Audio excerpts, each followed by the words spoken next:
auye o mama oe au le fe awa le atua yo asoto toe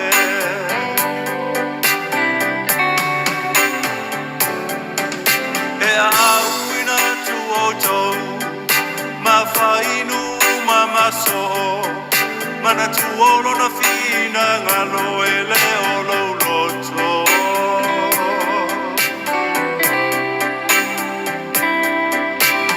manu malo ni anganga baba e mai le anga sala o le fe awale atua ia lupe alava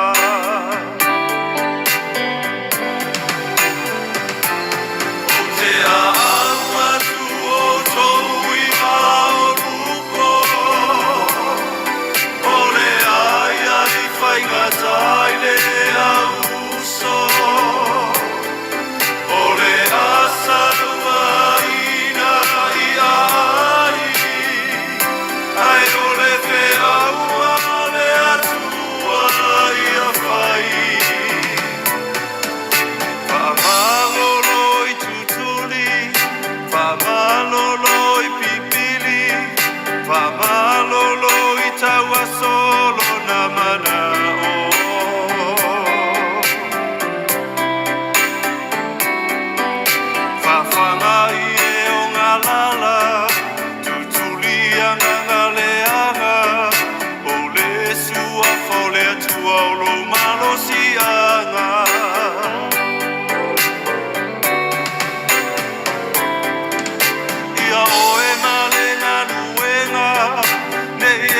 ya teva pa pei ona fase se ina oeva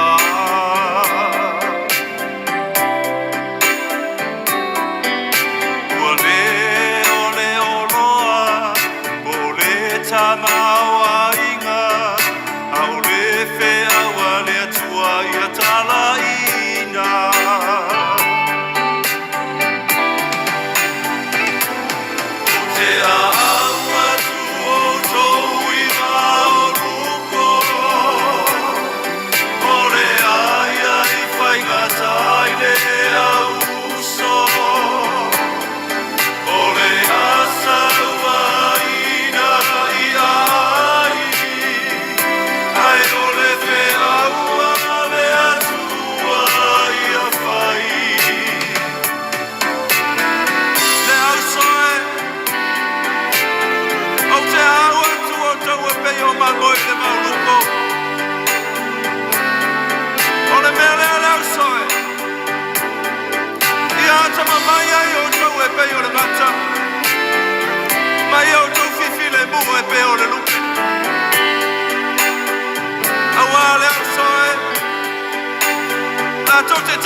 La tau te sasafori o tau o la tau sunako au le tu mau se o I le ngatanga o le a whaore no ia o te a aua tu o tau I mao ruko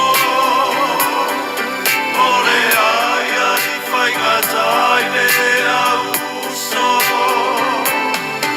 o le asa lua ina I ai ai o le fe aua le atua ia whai o te aua tu o tou I mao ruko o le aia I whaingata I le au so o le asa lua ina I ai ai o le fe aua le atua ia whai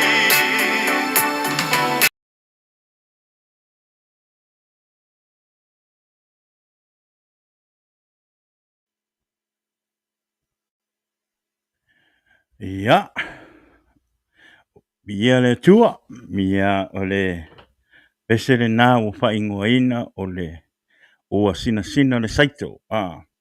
Ia, pei ona usuina le sunga ia tō via lo le sio. Ia, mo so temi na e alu la i lunga le YouTube ia o i lunga le YouTube le video le ia te alu e download ma whaolongolongo i pesi ia e whaptai fo i la i le nia fiafi ia le ua mawala ma awanua ua mawhai ei ona avatu i lunga le pesi o le uso ia o le uso fo ia te tino mtoto ma ano ia le sunga ia tō vio lo sio ia malo lava uso pamanuia le atua ia te oe le tālengi ia peia o ngiu sila o loo ia se uso lea ia o se uso lea ia sa mātou whaiwhai mea whaatasi fo i o i si o mātou nu sa mātou no whaatasi tuila i whangasa ia o nei te o lo papa ia sa tautua fo i te tono lo mātou a inga e ala le to swani me whai o lo mātou ai ia o mātou no nofo ai ia i tuila o lea ia fia rea nganga male oli o loto ia o loo whapena o loo whaonga inga e le atua ia i lona whi au malo na ngā ruenga o lea ia whamanuia le atua ia te oe le uso ia po le uso au auna tō via i le nea fiafi ia mua ona avele vi inga ma le whaaftahi i le atua ia ona o le nei a fiafi le aso tofi ua whapena ona mawhai ai ona e atu le tātou por kalama pe ona whaatūlanga ina i aso tofi taitasi e whaaftaila i le atua i le ola ma le malosi o lo tātou maua pea ia mai lava i le aso ngafua se i pā ia le nei aso tofi lea ua mawhai ai ona tātou peiloa i ma tātou mafuta i lunga o le tātou por kalama ia o le vi inga ma le whaapetai le nā i le atua ia ona tele o mea silisili na ia whaia mo oe mau le nei i le nei vai aso whaapetai fo i le atua ia o le ua o mai le nei aso tofi ia o lo o maua pere malosi ma le ola whaapetai i lona puipuinga i lunga o awala o mea tātou te whewa ai ai tonu whare whai ngā ruenga tonu a inga po pea lava mea tātou te ai ia tari tonu ia o loo ia ile anganga o le atua ia i lona puipuinga ia te oe ma ia o le vi inga ma le whaapetai na i le atua ia i lona anga le lei ma lona alofa ia tari tonu fo ile le anganga ia inisio a inga ia ua whapena ua mia nisio o tamā o tina po le whanau le nei aso ia whaamaisi atua i le anganga o le atua ia mo ia tātou te le whailoto pū le lava le atua o mai ali taimi o le wala au o le atua i tangata ia whaamali atu pū le lava le atua whaapetai i le atua o lea ua mawhai ona tātou wheiloa i le nea fiafi lunga o le tātou pokalama. Ia o le vi inga mawalunga nā ma le whaafitai i le atua. Ia o lo pokalama le nei o le Jesus is the Answer podcast. Ia stofi e pei o na masani ai. Pei o na masani ai ia stofi taitasi. Ia tātou te mafuta i lunga o le tātou pokalama. Ia e whai ea o masui o le pokalama o te saue whai le tātou polkalama i le astofi. Ia ma whaasoa i lona upu i le astofi. Ma tātou mafuta i lunga o le tātou polkalama. Whaatai fo i le atua o loo hoa i mai pēr le malosi ma le ola ma le nau sau e whai le tātou polkalama ma whaasoa i lona upu. Le ia whaatai i le atua i mea siri. Ia sa i whai mo oe ma o le neiva yaso. Whaatai atu fo i mamole atu fo i lo wanganga whaatai i a te otou. Tātou wō a inga mai masani i lunga o le tātou pokalama. Whaatai la o tau no fo talo. Whaatai le manatua mai fo i o le tātou pokalama i o tau talo sanga. Le e mawhai e peo na tātou maua peo le mafutanga i lunga o le tātou pokalama i lunga o te penga whailangi. I aso o lo o whapena o umon fufuaina e atua i tātou pokalama. Wai tari tonu alo uloto mo lo wanganga anga le iau no mo lo tau talo. I tu ina atu i le tua o le tātou pokalama ia mai i mātou o lo o whaafuera tātou pokalama. Ia se monua i tātou te le whailoa i ni aso. Ia le mole atua i lo wanganga whaatai te le lava. I le tātou a inga uo mai masangi o le tātou paanga o le tātou pokalama. Ia au le nei taimi ia o le Batus whaatalofa mas whailoai ia i le nei e fiafi ia i le ngalo au tau i le ngalo ai sunga i whaife au aro o manatua pe o tau i lunga o le tātou pokalama e ala i tātou whaatalofa ma le tātou whailoai whaitaitele i le atua i la o tau wanga le lei ma la o tau alofa ia i le nei pokalama tari tono o tau no tatalo pea i mo le nei pokalama ina ia whapena ona whauau pere tātou pokalama ma ia le anganga o le fia e whainga le e sau e whaile tātou pokalama o le ia e whaatalo whatua i pokalama i le nei fiafi ia i o tunga i o tau sunga i whawhia ngainga ia e maise o tau whalitua i le nei fiafi whaktai la o tau no fotalo whaktai la o tau onosa'i la o tau ngā luenga i le o se mea whaingo fie ia e whaktai le tua o lo o tau maua pēr le onosa'i ia ma le whapalipale whaktai fo i le upo le tua o lo o tau sa ili ai le aso ma le aso wale le upo le tua i le aso sa ma le aso sa ina ia whapena ona whaamalosi ai loto ma anganga o tangata i le aso ma le aso o lea ia e whaatalo whaatua i pokalama i le nea fiafi ia e vea fo i le nei taimi ia o te whaatalo whaatua i lo uwhaife au lo te mawha le anganga ia wese le i sa take ia ma le whalitua i a wā le ngata i lea le nofo i alo i le nea fiafi whaatalo whaatu i pokalama o le Jesus is the answer ia te oe le tamā ia po lo uwhaife au ia ma le whalitua manuia tele lava le tua ia te olua lofa le tua ia foa ia tupea le ora ma le manosi ina ia whapena ona ngolua ai pea e whainona fina ngalo ia matausi lona lafu mamoi o lea whamanuia tele le tua ia te olua ma whaatalo whatua i tātou pokalama ia i lau sunga le whapea ngai e maise whalitua ia wā ia i le nei fiafi ia momoli atu fo'i e whaatalofa ma le whaatai ia i ao sina o si o tātou atu no o lo sala lau solo tuli manu e wha o le nei lalolangi po le nei kolope o lo tātou iai whaatai la o tau nofo talo ma lo o tau tāpua inga ia o lo whai pia i le aso ma le aso o alo atu o tama whanau i whi au mga luenga whaatai i mea uma whaatai lo o tau onosa'i whaatai fo i la o tau tāpua inga ia o mātou alo whaiwa ia i le aso ma le aso ia i ngā luenga i le ngata i le whapea le whatu a inga o tau singa o tātou a inga i le aso ma le aso le whamanuia le tua ia te o tau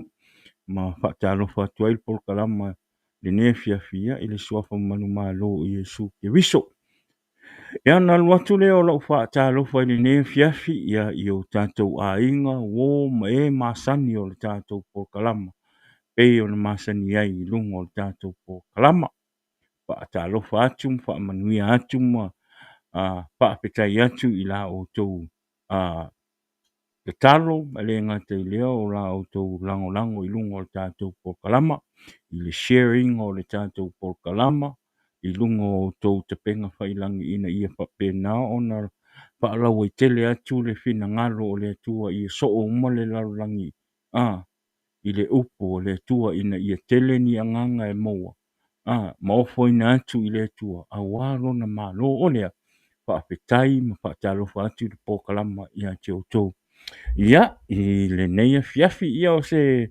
whaatalofa pu ule nā mo tātou le neia fiafi le ngata i lea ia avatu fo'i lau fa'atalofa i lenei afiafi ia i le pas o le tatou polokalama ia fina i lenei afiafi malo fina fa'atalofa atu tatou polokalama iā te oe i lenei afiafi talitonu o lo'o manuia pea oe le tofine talitonu fo'i le agaga ia o lo'o iai le fa'amaniaga le atua iā te oe le tofine po le afine fo'i po le pas ia i lenei afiafi ia talitonu ia o lo'o e matamata mai lenei afiafi ia i luga o le tatou pokalama fa'amanuia le atua i lau fa'alogologo fina i lenei afiafi ia e ala i le tatou pokalama ia ma le upu o le atua i lenei afiafi ia e li'i amataina le tatou polokalama fa'amolemole share le tatou polokalama share tatou polokalama i luga o le Facebook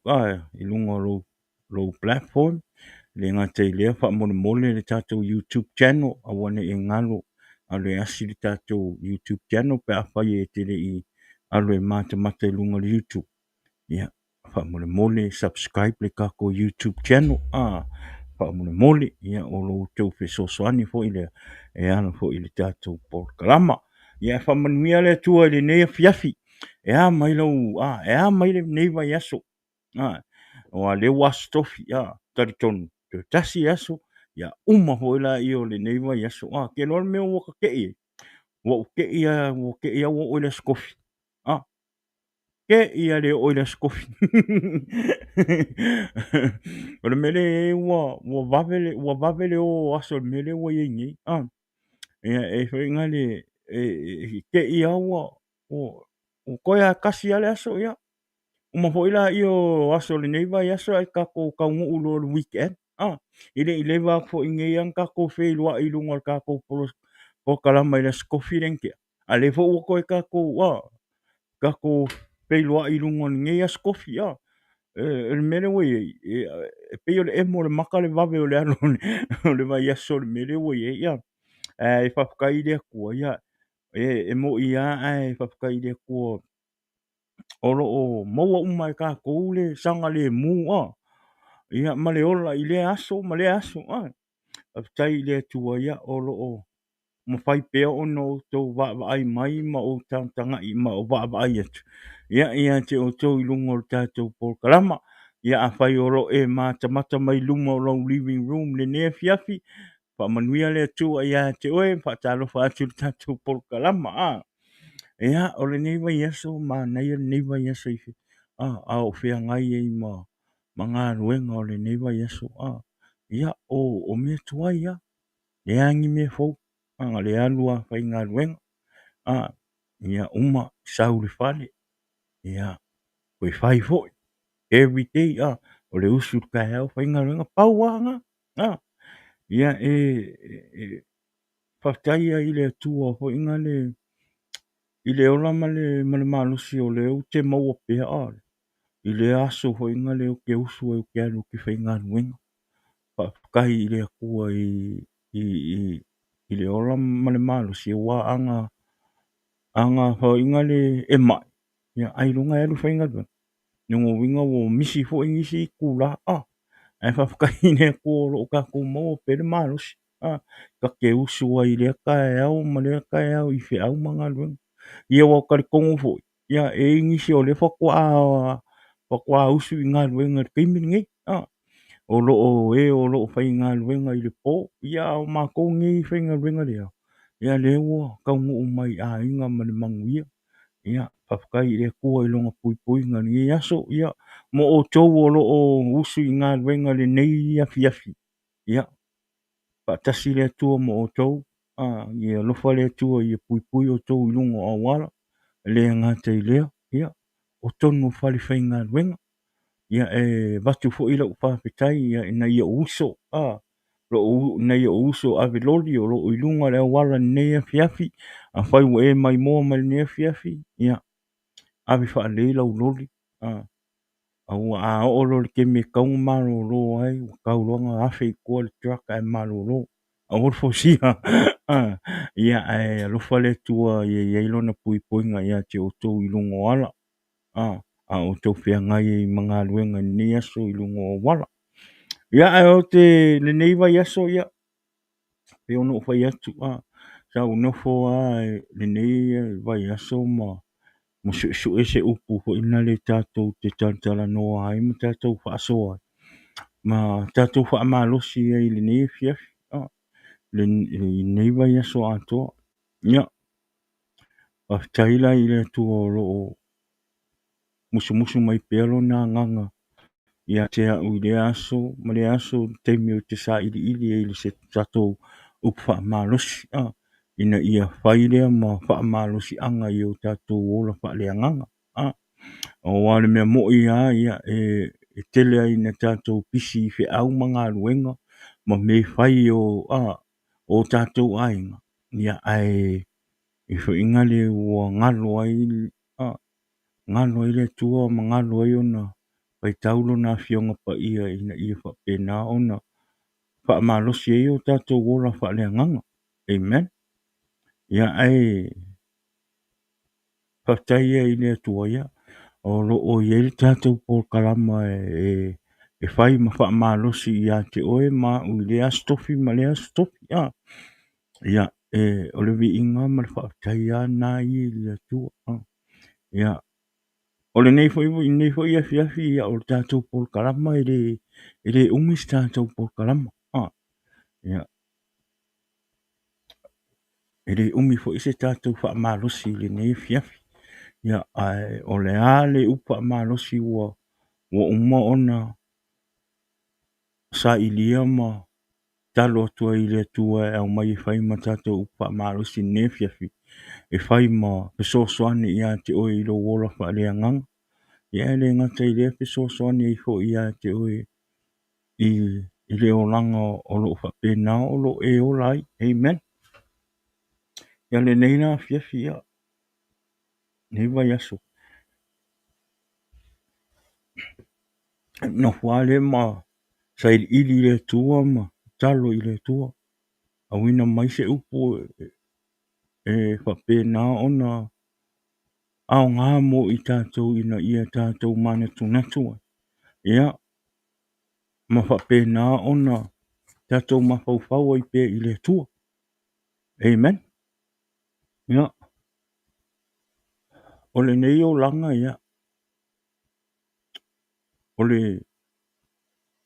olaga e ese le faigata a le olaga leu kakoi ai le ua amata atu le tatou upu fa'amalosi le ala tatou e ua tatou ō le tatou upu fa'amalosi lenei afiafi o le olaga lea ua le tate ai nei fai asiga faigatā ma le saoasao o mea fou ua fa'ali mai lenei vaitai ua tele ai fo'i na ua poloka ai pokalama o le atua ua uma ona fai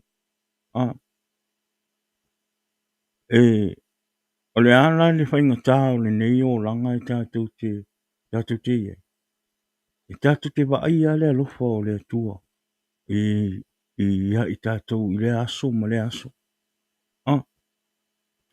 o le a le vevesi o mea o le lalolagi o a mea fou o le lalolagi ua va'aia i lenei vaitau ia o lo'o va'aia ma tatou loaina o lo'o iai a le alofa o le atua ia i tatou e lē o tulafo'ina i le atua lona fanau o te fa'afetai fo'i i le atua uae o le mea mo'i o le a le olaga lē tatou te ola e alofa a le atua o le mea na e te fa'afetai i le atua ona ea fo'i o lona alofa iā te oe ma'u e lē mafai ona fa'atusatusa i se alofa o se tagasa ola i lisi tagata pe ona o fai atu tinā na tapo o le a to'iga olaga o lo'o tatou ola ai o lo'o alofa mai a le atua ia i tatou o le atua fo'i la o lo'o tu'utu'u avanoa mai le atua iā te oe ma'u pe ona o fai atu pe ke keusiano pe ke lē keusiano e alofa a le atua iā te oe ma'u e tu tusa le alofa o le atua mai tātou. Au ale me le fia i le atua o le tātou whai o le angsala. O le atua e le fia i le angsala. A e te whaftai i le atua ona e tutu awa noa. E tutu awa noa le atua mo oe mau. Mena o te whaftai e i le atua. E i taimi o te whaale tonu ai, e i taimi o te vai vai ai. Ai whaftai ai le atua e whainga le o le aro se se. Ai au te wha maulalo lo loto mo te te talo i le atua ma wala au i le atua e wha maangalo mai. E lofa mai a le atua. E lofa mai a le atua. E le wha pe tantu te angsala lo ma. Pai winga mātanga ma. E no tatu wha pēla i o le lofa mai. E ailonga e lofa mai le atua. No. Awale me whiwa ai mai le atua o lo loto.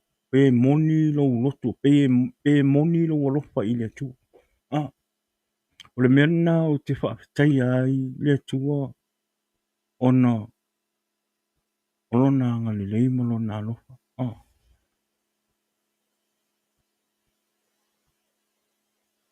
Sa i mea wha mon muli.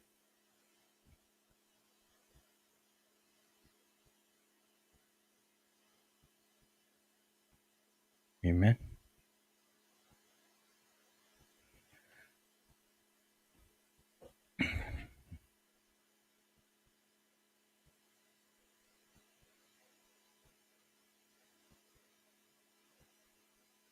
Ya, bi ia le tua. O le mea la le winga o lo tala le o te whaia. O le alofa o le tua ia te oima. E moni le alofa o le tua. O le tua e le pepelo i lona. I ona whitalainga. Ia te i tātou. E whai mai le, a whai mai ale tua e alofa ia te oima. O e alofa le tua. E le pepelo le tua. E le pepelo le alofa o le tua ia te oima. E le tala leo, le tala leo ua tele na pepese i tangata le taritonu ma tangata hoina le sa taritonu au o toi foi tua. Ona ua ele mena ua give up. Yeah. O le fina ngalo o le atua. Fina ngalo o Yesu. Ia tato ua i tala lei ia Yesu. Ia so o le langi nei le tala lei ia Yesu ke wisu. O le winga la o whamtalanga. Wei tala o whapea ua. Tala ia tuloa Yesu o le a whailoa atu le fio mai o Yesu. Wa lata la fio mai o Yesu. Sa wai doi lunga ma le tala na. Na matola iki mai a o mako whaalongo le ngakala. Lea ua malili waku koia inga malo mako kua. Sa whaalongo le ngakala i le ali ia fio mai Yesu. O le kalanga le walungi. Kalanga i le wa. Le wa whai nge i kele o kangaka wa le karikong. Kangaka hoi nga le wa whape wa fiu le whaalongo. Mar kangaka hoi nga le ngā alu ai le li i koi fo i kua. Anga koi fo i kua onga ua. Ua mangu malo e le ki a polo le mawhauwhau. Amen. Anga koi fo i kua ua mangu malo e ki a polo le mawhauwhau. Onga loa whapea. O loo mangu i ala lalulangi. A lea safa ngaka karikongu i lea kua. Alo e lo mal mawhauwhau nga ua whapea ua. Pai mai o lea fio mea Yesu a lea li e fio mai Yesu. Whakiro. Iaru lo whai ia. Ko inga ngaunga o leo langa ma koe fo i fianga o leo langa. Me o tino. Te tari tono na e te taritonu ma e whaaluainga rau. Tālali nei whai etu. He one ingano ia i tātou. Mo, that is true. Mo i le lei ua fia tau sanga ua tātou whaalongo pēa i lea upu. I le au keo siano. Whaamarorosi ua lata la fi o mai o Yesu. O mai e talia Yesu e avea mau whaaola. Ua lata le fi o mai o Yesu.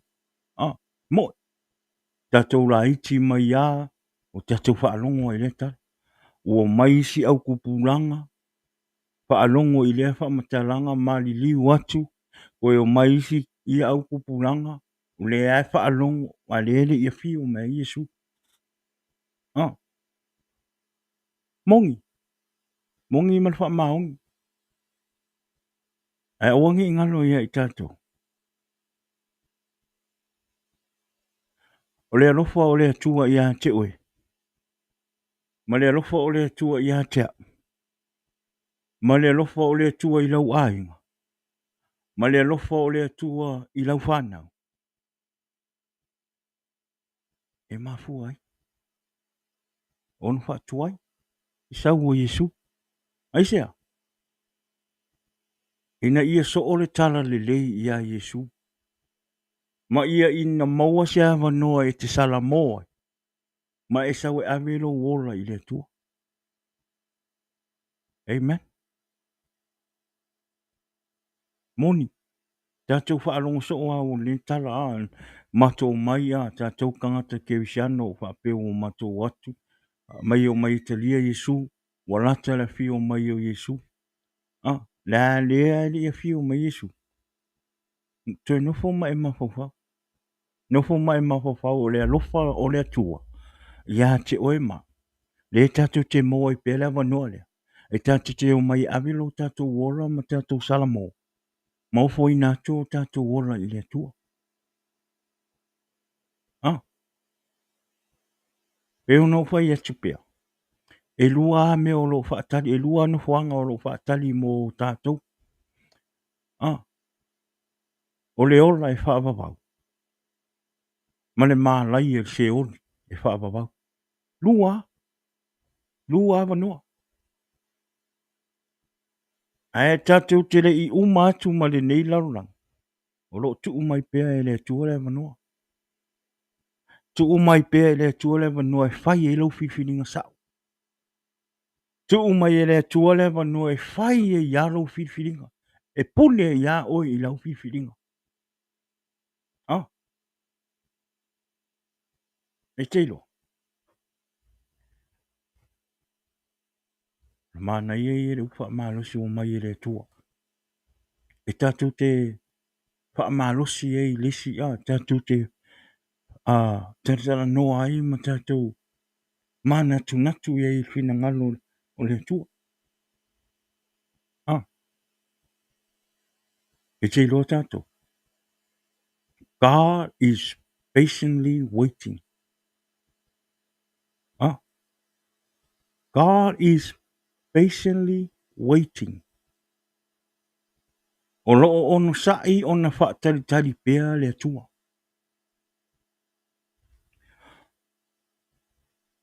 O le tatou whaamarosi na. Me le tatou whaamarosi. O loo onosa'i ona whaatari pēa le atua. God is patiently waiting. O le whesi. Whaatari le atua ilea. O loo whaatari le atua. Se i so o le lalo langi le tala le lei ia Yesu ke viso. Amen. Ona ia a fio mai lola ia e watulo na apa ia.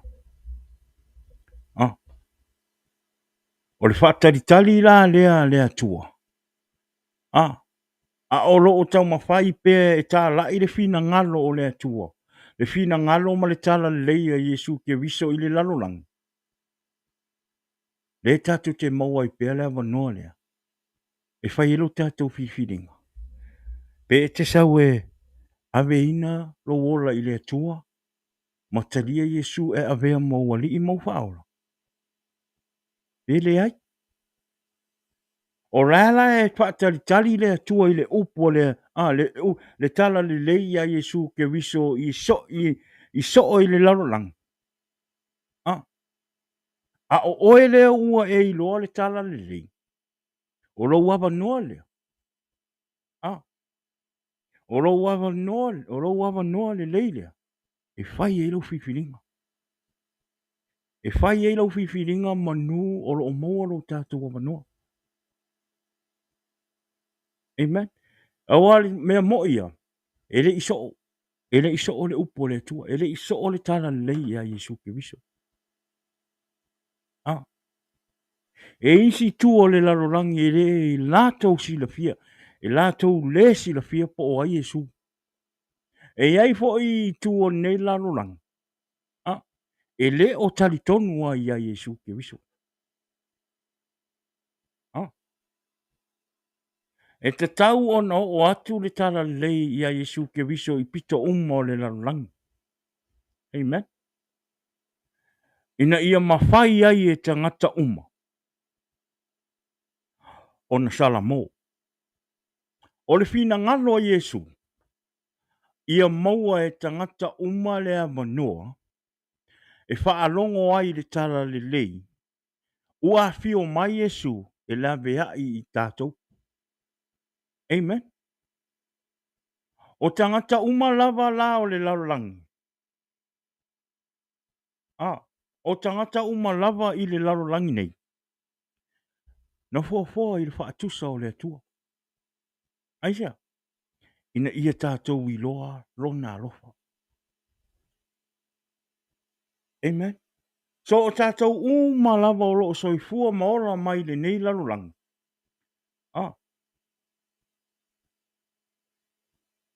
Na fua ina i tātou le whaatusa o le atua. Ina ia. Tātou i loa lona alofa. Amen. The gospel of Jesus Christ need to reach the end of the earth so that people everywhere may have a chance to repent. Jesus wants everyone to have an opportunity to hear the good news that Jesus came to rescue them. Every last person on planet Earth was created in the image of God to know his love. What the tau ona so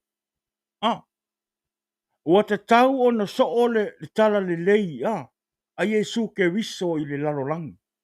Ina ia maua lea manua ina ia sala mo ai tangata. Ma ave o lato wola i le atua. Ma talia Yesu e avea mo lato wali i mo lato whaola. O le whatuai li na. God is patiently waiting. Patiently. O loo onosa'i ona whaatari pea le atua. Aisea. Se i so'o le tala le leia Yesu ki wiso. I le larolangi. Ma ia maua e tangata uma le avanoa. E iloa a Yesu. Ma avea Yesu mo lato wali'i mo lato whaahora. Ma ia lato salamo ai. O le whaatuai le nā. So e te tau ona tātou whaafetai i le atua. O lo o tātou maua pele avanoa tātou te salamo ai. Ma ave i o tātou wola. Ma talia Yesu i te tonu i o tātou tangata. Ina ia tātou maua le manuia. O lea, o le ola e whaavavau. Amen. Mo mua Timoteo. Tātou tusi whai tau nā. Mo mua Timoteo whai upo e lua. Oi, mo mua Timoteo mta upo e lua. Al whai upo e tolu se tau le ono. Whai mai. A wā o le mea le lei, lea ma le mālie I luma o le atua lo tātou whaola. O le fina ngalo ina ia whaola ina o tangata umalawa, ma ia ho ina iloa le lei le upumoni. Amen. 5. A wā e to tasi le atua. E to tasi fo I le puluwanga I le atua, ma tangata. O le tangata o ke wiso Yesu lea. O le na foa I fua ina.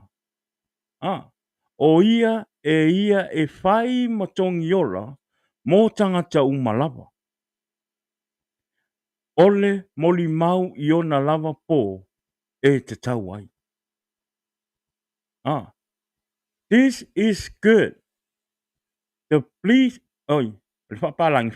is good and pleases God our Savior, who wanted all people to be saved and to come to knowledge of the truth. For there is one God and one mediator between God and mankind, the man Christ Jesus, who gave himself as a ransom for all people.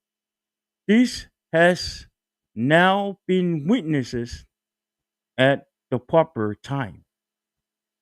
Hei mai, ua ofo ina atu e Yesu le ola I tangata. Uma ina ia tātou langona ma tofo I le alofa tu no Yesu ke viso I le oli oli ma le filemu.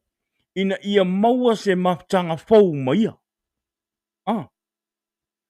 Hei mai, e le tūla fo ina e lona alofa muti muti vale se tasi.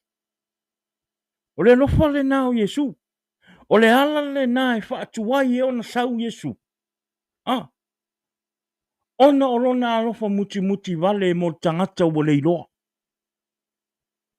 Ona o le alofa o le atua ia te oe mau. Le alai ona whaatuai ona fio mai Yesu. Ina tātou maua umale ava noa lea. Sui e o tātou o langa ma abe o tātou o la mo le atua. A olo o. Tala I pele fina ngalo o le atua ma le tala le leia Yesu ke viso I le lalolanga. Alo o alu pele tala inga o le tala le leia. Ina ia so o le lalolangi le tala le leia Yesu ke viso. Olo wava noa nei. A fai ele o e talia Yesu e avea mo wali mau whaaora. Ma avea o e matangata ua sala mo. Ma ua e lofa I le atua, ma e sa vali yalam tu la pono umol o Yesu ke visu. Tato wava noa nei. Tato wava noa nei tato te mai e. E ave o tato ola I le atua. This is the time. There's no other time. There's no other time. E tau ona tātou whawhetai, tātou le ua loa le upu. Tātou le o tangata o tā ua tangata kewisi ano. Tangata o maolo o iloa Yesu o lo o loa le atua. Tau ona e whawhetai le atua. O le iailo wavanoa, o le te maua sa o lo tonga. E te vivi iai, ma e whawhetai ai le atua. A o nisi atunu. E le whaatanga ai o na talangoa I a Yesu. Amen. E le o whaatanga ai o na talanoa nesi le suafa o Yesu ke viso. Ai te loa, to o tele I o tangata o atunu una. O le fia maua le saolotonga le tatu te maua ingei. Amerika, Samoa, New Zealand, Australia, Fiki, Konga. Atinu u maolo o maua saolotonga I tāpua I le atua. O le avanona. Le mo mai e o le mawhai o na bibi I le atua I le. I le mea le lātou te iai. Ai le wha le ango i tātou. Amen. E le wha le ango i tātou le avanoa sa o roto lea. Ma i mā ue pe ana wha apea e maua e atu nuu nei. Le sa o rotonga le tātou te maua. O lea, le tātou vivi i le atua ma le sa o roto. Alu le wha le sa ma le sa o roto. Tāpua i matau tau le fina ngalo o le atua ma le sa o roto. Ai atu nuu nei. Le isi sa o rotonga. Le isi sa o rotonga. Taimi ai tala noa i mata la i Yesu tonu i atu nuu. Ya. O leo ti a te oe malo a inga. Te lo isi atu nuu o whainga ngā. O i lalo anga o whau anga e o. E o kāpua i e lea kua. Ai oe ma. Ya oe ma ule i e li sa o tonga lea. E me tatou te leo mai e wha o ngā lea wanoa lea o tu umai e lea tu. Le me tatou te leo mai e wa ai ma wha o ngā lea wanoa lea ua tatou maua i sa o tonga e tatou te mai e tapua i le tua. Ma tatou mai e ave o maofo i nā atu o tatou ola i le tua. Le tapo inga sa o roto nā le tatou te maua. Le tatou lima. Ai wha le ango i ai tatou. E le o manatu, e le o manatu natu ai le tele o i tatou. Ai ar mele fai. Fia lava e fai le ang sala. O lo fia lava e fai le ang sala.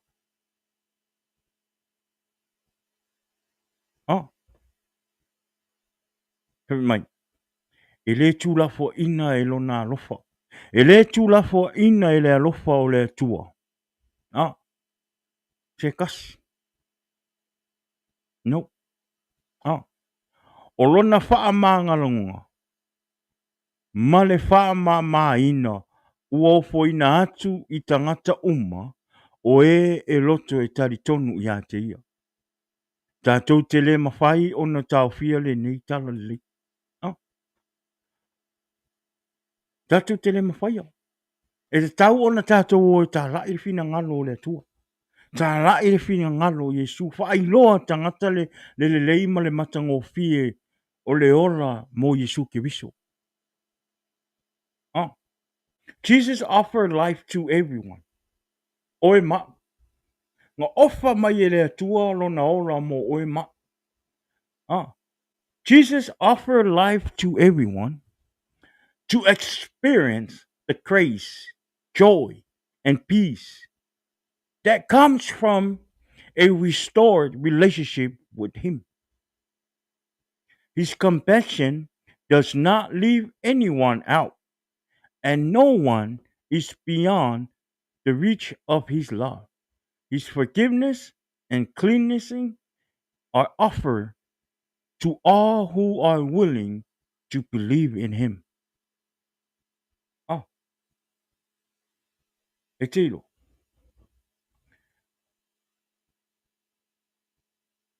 E te tau o na tātou o tā lai le tara lei a Yesu ke viso. Whao ngālo taimi. Oe lea tangata ke visiana. Whao ngālo taimi. E te alu e tā lai le tara le lei a Yesu ke viso.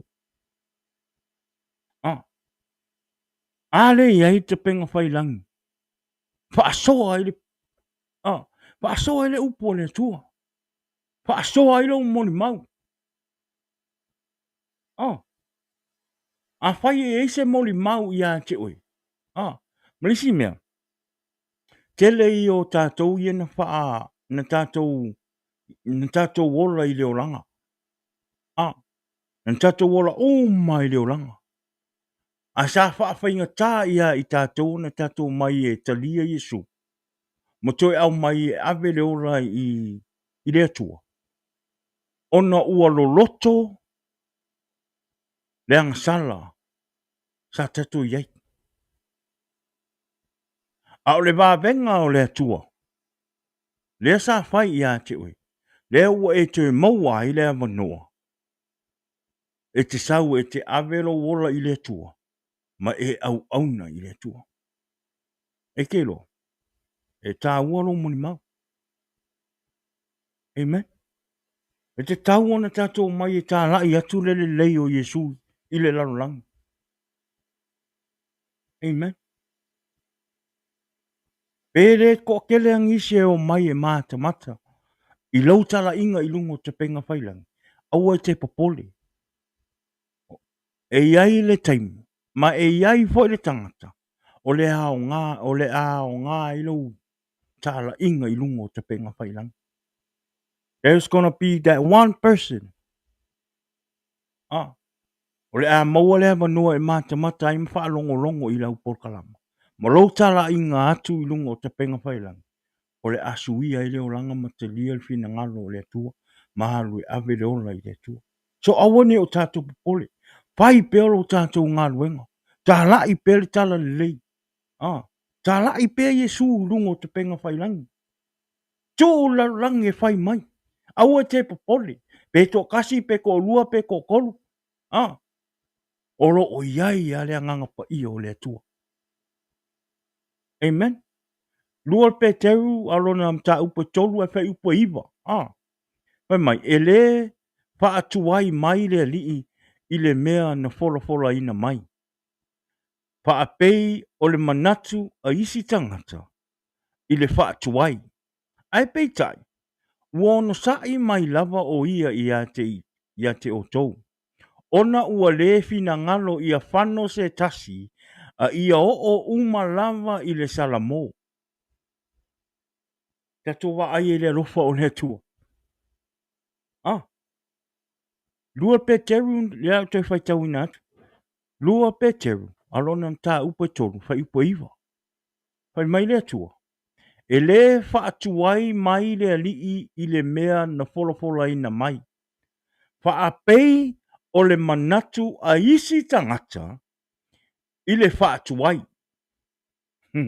Amen. Ai peitai. Ua onosa'i. Mai lava o ia iate o tou. Wai o tou. Oe ma. Ona ua lefi na ngalo ia whano se tasi. A ia o uma lava i salamo. Kako wa ai le lofa o le aku. Kako wa ai le avangoa le tu mai pe le tua ia te oi. The Lord is not slow in keeping his promise. As some understanding slowness, instead he is patient with you, not wanting anyone to perish, but everyone to come to repentance. Wakako wa ai. Wakako wa ai le lofa o le akua. O le ala e alu solo wha amtalanga. E se o mako wha alongo so o fo e ngā kala. Ngā whiola mai aile i malili wakua o makua o makua. O le kala ngā wha alongo ai o le a fio mai Yesu. Le a wo o mai le lua afe ma le lua lima. Le a le i fio mai Yesu. Ai ke loa. Whe mai a le atua. Mai, the Lord is not slow in keeping his promise, as some understand slowness. Instead, he is patient with you. Olo on sa'i le atua mo oe ina ia o tātou maua uma salamo. Mai ai petai, ua ono sa'i mai lava o ia i ate o tou. Ona ua lefi na ngalo ia whano se tasi. O le whatuai na o le sau o le tua. O le whatuai le na o le sau o Yesu ono lea. Ono lo tu ava noa mai pea le tua ia te oe ma. Ina ia maua le ava noa tātou te salamo ai. And that's the answer of your question. And that's the answer of what you keep saying. O kala nga mako whaalongo ai wa umako mako makua. O le kala ngai kasi arkali dea. Arkali dea moi. Kali fo ile mo o tou e sa mai whairipina ngalo o le atua. Au e toi fo i ona wa e fiu. Wa le lava wa le koe wa le ise o sa ia te oi. Wa manu malo meo le tino ia te oi. Wa manu malo tu ina naunga o mata ia te oi. Awane ingano ia te oi. Le kali lea. Lua pe kelu. E kolu fa upo iwa. E le fa atuai mai le alii i le mea na fola mai. Fa apei o le manatu a isi tangata i le fa atuai. O tou. Tou le fa ia tala lea. Pe mai wo fa fia fa longo so le ali e fio mai su. Le kali lea. Le fe mai le kua ia ke o kou lea. Pe mai fa apei o manatu a isi tangata i le fa atuai. Pe mai la ia. Ai pei tai. Fa longo lei mai le lofa o le kua ia ke oi. Ma kako uma. Pe mai. Ai pei kai. Ua on sai mai lava o ia i ate o tou. Ona ua lefi na ngalo ia fano se tasi. A ia o uma lava i li sala mo. Tato wa i le lofa o le tua ia te o ia i tato. A winga mai e le tua lo na alo pele to tasi. Ma liu i lunga le sa tau. Fai masui o tatou tangata. Fa ma ngalo o tatou se ma o tatou wangsala. A le fa ua. Wo toe alu Yesu ke viso i lunga le lang. A wina mailo na nganga pa i e pesoso ani ia i tatou. A le fa wo toe tu wama noa mai le tua ia te oi ma. Amen. O le alofa le na o le tua. O le onosa'i le na o le tua. God is patiently waiting for you to repent. Now or never. You have a chance to repent and give your life to God. Accept Jesus in your heart to be your Lord and your Savior. Ona tātou mauara I o le manuia. Ma le wha moe moe o lo tātou wha moe moe o le o I le langi. The Lord is not slow in keeping his promise. As some understand slowness, instead he is patient with you, not wanting anyone to perish, but everyone to come to repentance. That's right. Do you believe that? I do. You know, Christ is be patient in his return to earth for our sake. Amen. So that we can have more time to share with God.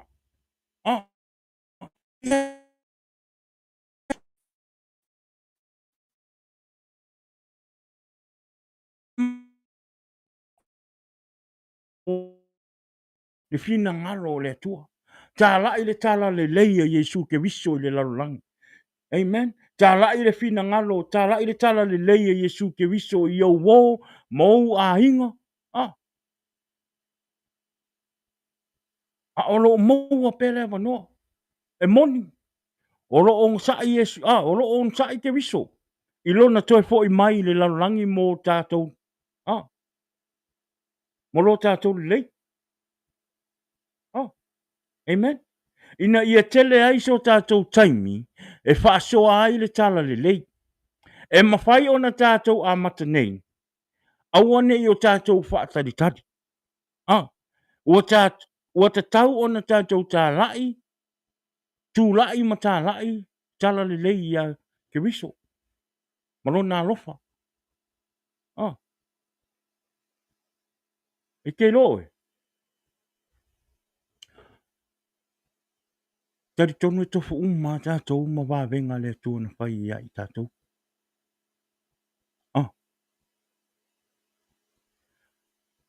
E te tau ona e alue e moli mau. Ma tā lai i le larolangi, le alofa o le atua ia te oe, mo lou o langa. E te tau. O le tala ina o le tala le lei. E le mana o mia, e le manga o mia ni tautalanga whaaliali pe ni whaamtalanga lavi lavi, no. Na o se fola whaingo fie, male fie i mea ua whaia e le atua i lo o langa. A e alu e tāla i le fina ngalo o le atua, a e alu e tāla. Aua te popole ni o upo, no. E fesoasoangi ale anganga o le akua i ake oe. E fesoasoangi le anganga pa ia o le akua i ake oe. E ala i lou moli mau. Amen.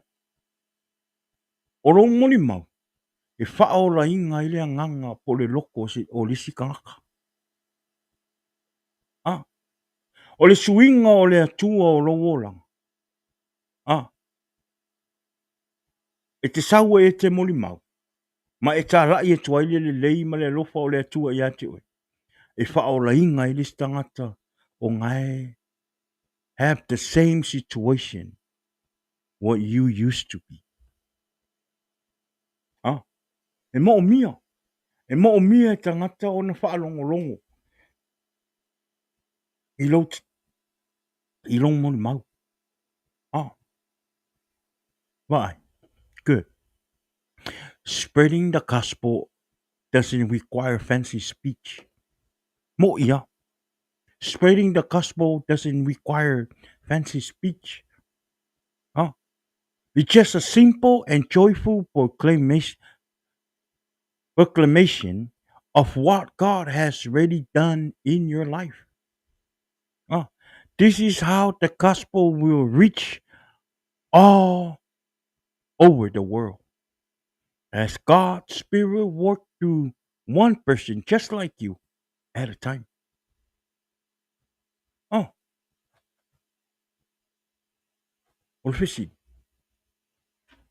O le ase mea le lei na whai e Yesu i ate oe.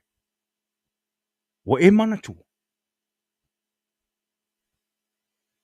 O e mana tua le alofa o le atua i ate oe. O le ase mea le lei na whai e Yesu i ate oe. O le ase mea na popo ngā tia ai oe. Sa e tuina i luma o le atua ma ua tari mai le atua.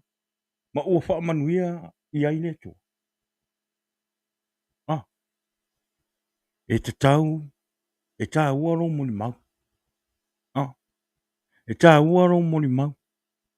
E te tau ona e alu e tā lai le lei ma le alofa o Yesu ke viso i lo moni mau. Telling other about Jesus can feel awkward. Yep, true. It is easy to get nervous and think that no one really wants to hear about your great experience with God. And that's so common. But the truth is, people are longing for peace, the love, and fulfillment that Lord offers. Amen. People are more ready to receive Him than you may think. Sharing simply from the heart, trust the Holy Spirit to speak for you. And don't let nervousness stop you. Amen. Aua nei o tātou popole. E te tau ona e tau e whai lo moli mau. Tā lai lo moli mau. Tā lai le moli mau le mea le lei na whai e Yesu mo oe ma. Ma. E kero o lo moli mau. O le moli mau ora. Aisea. Ai fo i ona e te le va venga le atua na whai. I lo ora. Ma lo tangata. Peila oa. O a ue iai whai lo moli mau ora. E le te i o tō sau e awero uola ma tō fo i nātu lo uola i le tua. Ona ua i le vā venga le tua sa whai i a te au. Lea ua tuia i lo uolanga. Ma awero uola i le tua, ma o tau tua i le tua, ma whai le ngā luenga le tua. O te sau e tā lai le tāna le lei i a Yesu ke viso.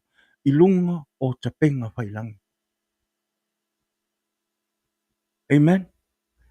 O lo umoni mau. A tonu e whaalongo maistanga ta a tonu e tutusa ma leo langa sa o wola.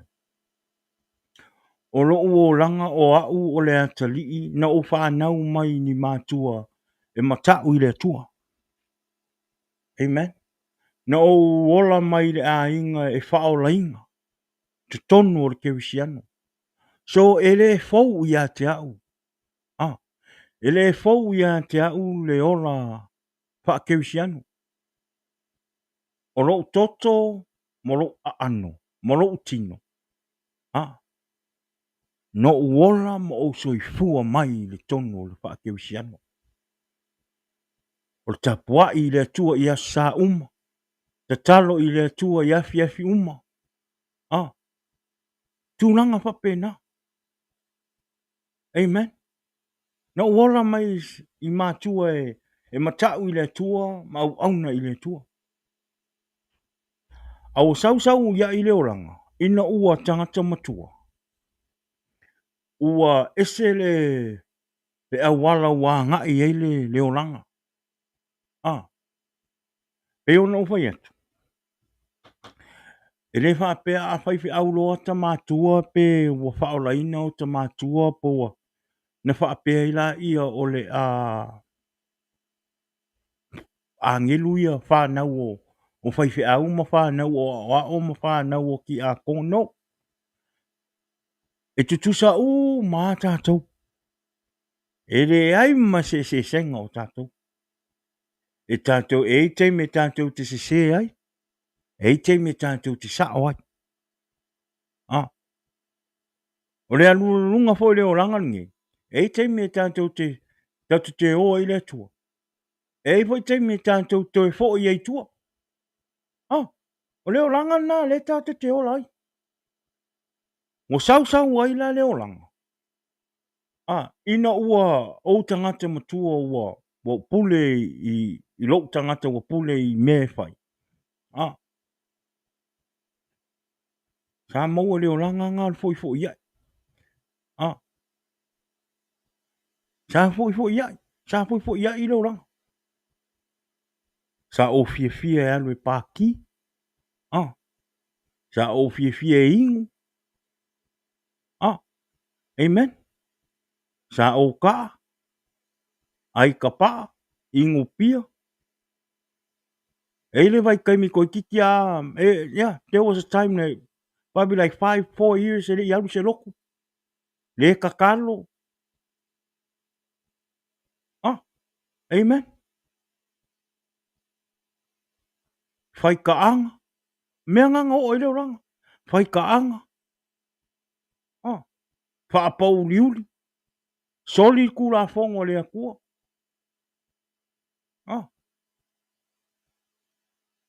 Mea o nganga o ele oranga. But recently, or si mea ngā before that, recent, sa ele kaimi ngā ele vai tau. Nei mori mau. Ia atonu e whai ma whaamarusi anga i tātou tangata te wisiano le e o mai e whaire ngā luenga le atua. Ro tūrisi vai to tonu, ai tūrisi vai whafo. I was one of them. Sa o iai, sa o whape ngā. Tala man mo. Sa ia te au le mele o le matau i le atua. O le alofa i le atua. O le amio mata ngā i luma o le atua. Sa o walu e whaile ngā luenga le atua. sa au ta'alo i le tua. A tu'ua i sisi tūlanga, ua au ta'alo i luma fofonga o le tua. Sa avea umaki a kongo. O ngā i le sko ngai, ai ka paa solo, ai a o i le sā walu i kule. Ao le la fonga, ma kufal wha mangkunga. Serious, tala mani moi, tala mani moi. I le pepelo.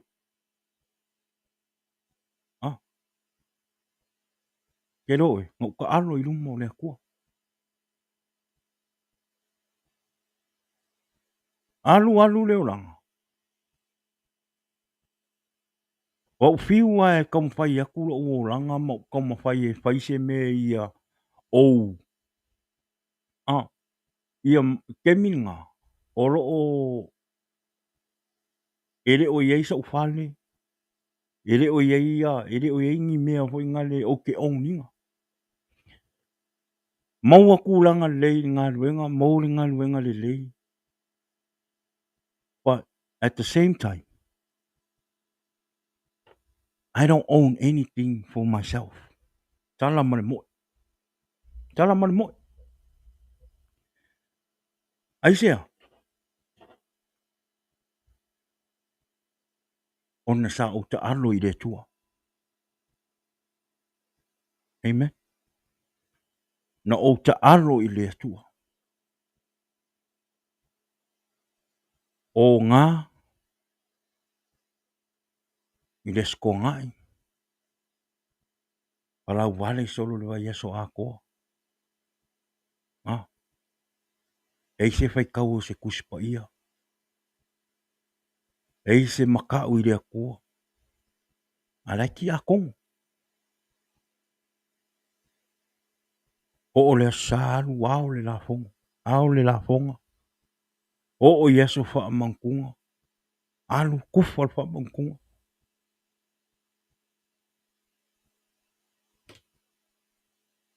Ke whawhekai i lea kua. O ke whawhekai i lea kua. E le i o mailonga ko sā ia kia.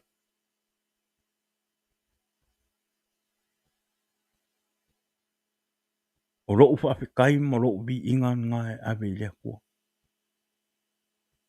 E ui a ngā o ka alo ma mio ma ta ngā ilumo o lea tua. Au te whawhekai i lea tua i le i o mailonga to sā ia kia. O le a wala hoi le nā. No o fiwa e whaini me le lei, mau tau ma whai e whaini me le lei mō a ua ia, i meo le tino.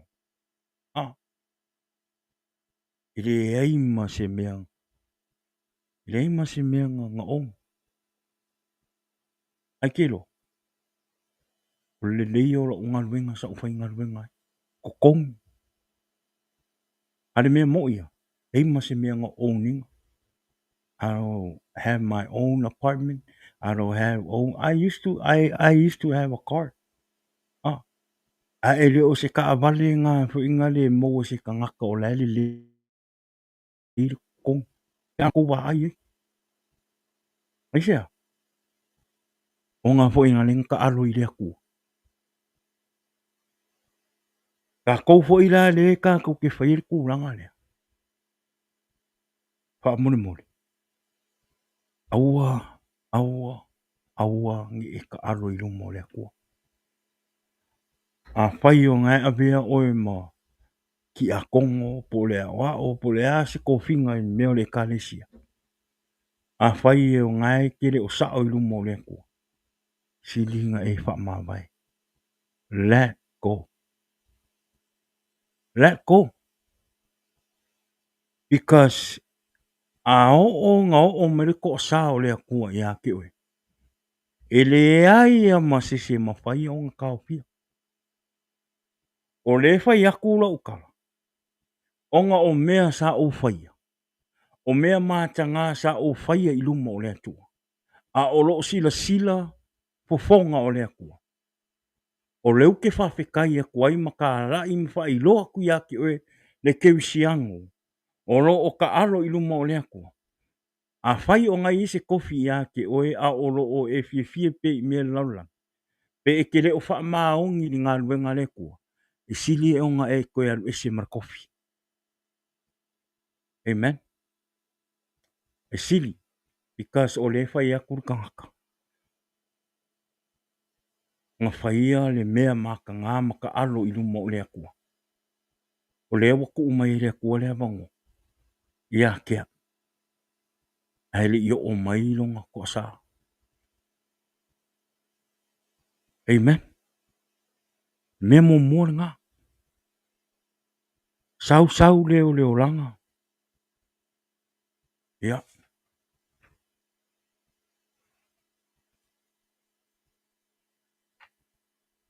Le alu se lok. Whairi ko o lua. Le alu se lok. Oi, ke minga le boyfriend mo girlfriend. Ah. Ke minga le boyfriend mo girlfriend. Pa po liuli luma o le akua. Ah. Pau leo le engagement ko kikisa vali sukasi pe fia kausanga. Ala o ngofo le fa po liuli. I luma o le akua. Ah. Ia. Kelo. Kele i o whawhika uri ngō. Le mā ua fo i a makanga o le mā relationship mo mako a inga e makele i ngongofu. It was bad. Ah. It was so bad. Tele i o mea mātanga ma mea na tutupu. Ia i mā ua e mate tele i nofo. We were just engaged. Ana mā nofo pa pauliu. Amen. Kelo. Wa fiu e whailo a inga. Wa fiu e kaumu whai e kausil file mu. Ah. Ma ko i ka alo arti a polo ia umon. Molo ko lua ngā kai. Kelo. Ele aso uma. Moe i le misa, ala i le misa. Amen. Leo ranga nā marwhainga tāna sa i e. Taimi lea ele i ali, ele i ma ko i alo ese ama lea kua. Taimi lea. Ngā le alu al loku sau. Ah. Leo ranga ngā sa ola ai. Leo ula ia ma kua i. Na ukala malmo. E mga kwhakau waa ia ke oel me a. Mero sikareki. E reo se mea whai ngō whio ngā kipi. It's like a drugs. Ah. E pei a me mero ka ngaka e whainga le whaia whala au whasainga. Ah. Le ngau i a maua peri whala au whasainga. Ah, le aisa i le aso ma le aso. E kai kusa le leia ma sikareki. Nei ma se senga. Pawalanga e se senga. O le aisa e wawenga le hanga ilo u. Au sikareki. Ia e wawenga le hanga ilo mama. Longa se senga nga. Keilo. Alu leo langa o vaia. Ah. E afu. E le kai me alu leo langa e.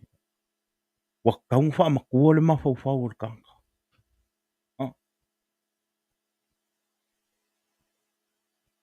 Ngā maua lo leo le wangoa.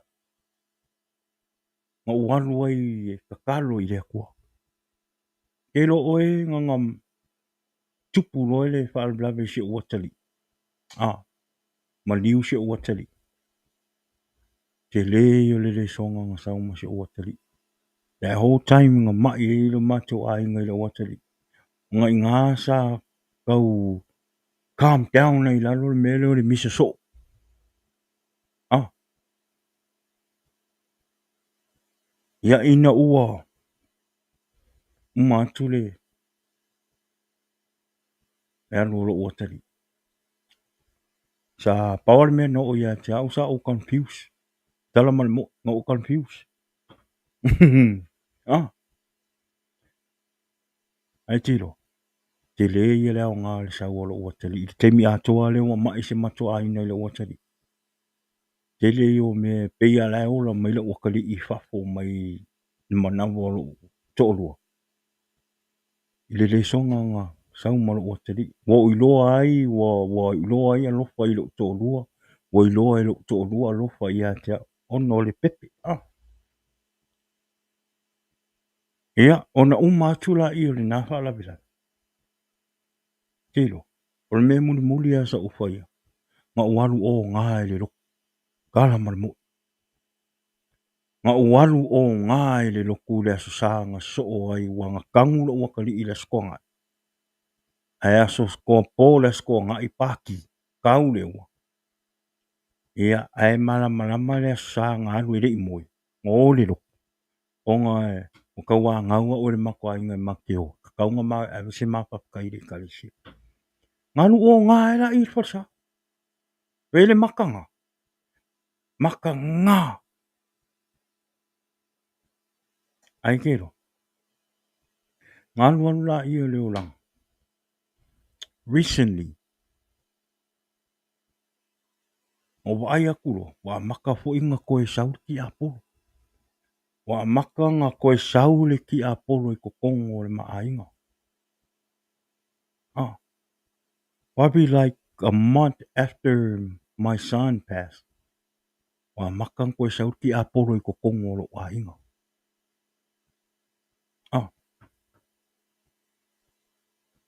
Elo. Nga walu kakalo I le akua. Nga walu kakalo I le akua mo usala mo. Nga kakalo I le akua. Po o le mea. Pe ai se ale me kupu ia. I problems kongo ia maua. Fiu e kakalo aku e le o. Ke lo le anga, ke lo le. Kala le akua le nganga pa ia ngwhai mai a. Sau. Sau mua mua oe. E te sau e ke sala mo. Ma e sau e au mailo ora. Pe moni. Lo alofa I lo ainga. A whai e ke ngau ngau ia manguia lo ainga. Manguia lo ko alua. Sau. Sau mua mua oe ku inga mai lo ora. Nga ofiso soangi la ia ia ke oe. And that's exactly what I did. Nga waru mua mua we ave lo ora I le akua. Nga waru mua mua o kisala mo ma o kakalo I le akua. Ia. Umara ia nga kakalo I le akua. O fesidi lo I le akua. What's next? Lela ufa mkala akua. Lela umoli maua. Le swinga I le akua o lo uolanga. Malonga wha mangianga ia ke a umalo ainga. Le o ke moli maua kuai. O le alofa o Yesu ke viso. Anga le ai le alofa le o Yesu ke viso. Se mangu e o marikaimingi. Pengi mo walua u ye whailo o ranga alu lo ko lua ye whailo ngō ranga. A lera o mori mau atu ai le temine. E whai ma wha malo si anga I a te oe. Ina ia e tofo I le lei o Yesu malo nā lofa. Amen. E ona o whai atu. Ma kua I ka alo aki a polo I a umaro ko lua. Ne kaimilea, ma kere ngofo. Le he ma ke wha pau riuri. E le o sa o I lumo le akua. E le o sa o I lumo le akua. E kaimilea. Umaronga o anu I kakaro. Mo usala mo, mo o kakaro I le akua. Ia. E rau kango e wha makarakala aku le a makanga e. Whikalai o le nganga pa ia ke a ule me kakaunga whai. Ia. Umaronga o kakaro. E aso. A makang whai makolo kua fiafi. ke loa e whai ale lo kua fiafi. A lai sau war ki a polo. Sau war ki a polo e komo whai e. Whaika pea. Whaika lo ko lu ar kaimi lea. Kam whai whai se me whaika ia. I awangi i sao le. Le manga onga awangi i sao le. Wawa ilo le lei ar ki a polo. Now God is starting using me. O le mea lar ki a polo le ngkau mawhai. E rei whaapea ngā walu loa usala mō i le kua mo kakalo le kua. Ngā whaapea la i ngā le lei e mea uma. No. No. Kusa o rau wa walu e ke sala mō ma awele ola i le kua. A le ma kwa i koe ka alo mai lea. Le sauar ki a polo le ngau mua mua e whaabe besi maua. Ma kwa i pidionga le maa losi le langa saula o sauai. Ia ngā aua nge i kau nguu le whinga ngalo le kua le ngā. Kala ngoa mai ia kia uli me whai. Mea mo ia. O le mea la whai ngā kā ia kia. O ra usi kaleki. Mea mo mua le ngā kakalo e. Umanga o awero ola i le kua o koe kakalo i le kua piso soangi mai. O kakalo ro i le kua. Le kua. Kire ma whai o ngā ku ua le kapa. Ua maa losi. Ma ua maa losi le ngā lala o lo kingo i le kapa. Wha mule mule. A whai o oelea. A whai o lo fina ngalo leo ke mga o sau au mai mo mua u ia ke oe. Whai se wha venga i lo kingo. Whai se wha venga. Ia wa ese e ka paa ma le ngā lala o ka paa. Ma lo kingo. Ke lo oe le kala leo ko le nganga pa i ang whai mai a. Right after I talk to God. Ngau te talo i le tua. Ke lo. Anga pong. Anga pong. Ai ke le i anga pong. Alu e tala ngoa mo mua i loko olua. Ia i o mako a inga le kaimi lea. Alu e kala ngoa mo mua i a lisa. Ia whai whaakasi lua anga pong. Ma le wha maong. I lua anga pong. Ia. O mea ngang whai. Ngā walu ka wā ngau lisa. Fiu e ka wā ngau. Ka lisa. Wha mule mule. E le ma whai e a unga ku ulo ka paa. Pe a whai o ngai ke ula ula. A e alofa i a hau ma e lofa ka ainga. Whai le melo ki whai a koe. Ngai wa aila i e le wha mangyanga le a koe i a kaua. Kelo. I still remember that night. We walk outside. There's 2 more cigarettes left in Kongo le Pusa.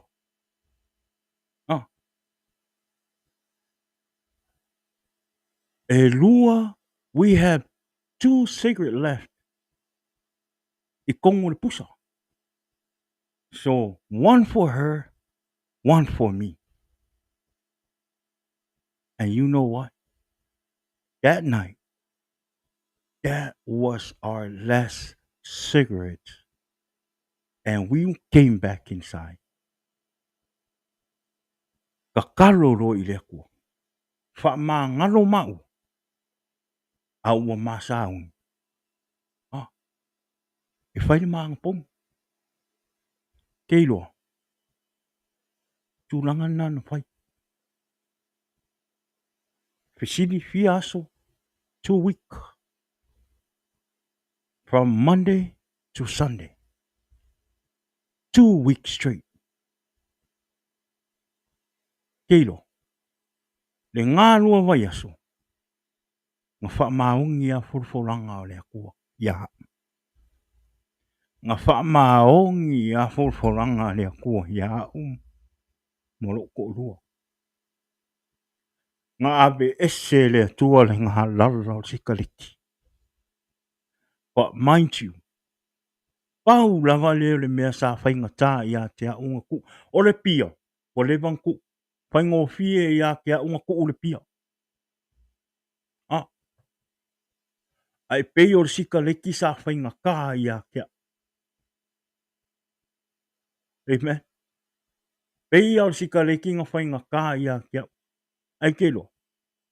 O le vā venga le a kuang whai ia ke a. Ngā wha maongi a le a kua ilonga folfolanga molonga musu musu mai ia ke a ule me kaung whai. Ia.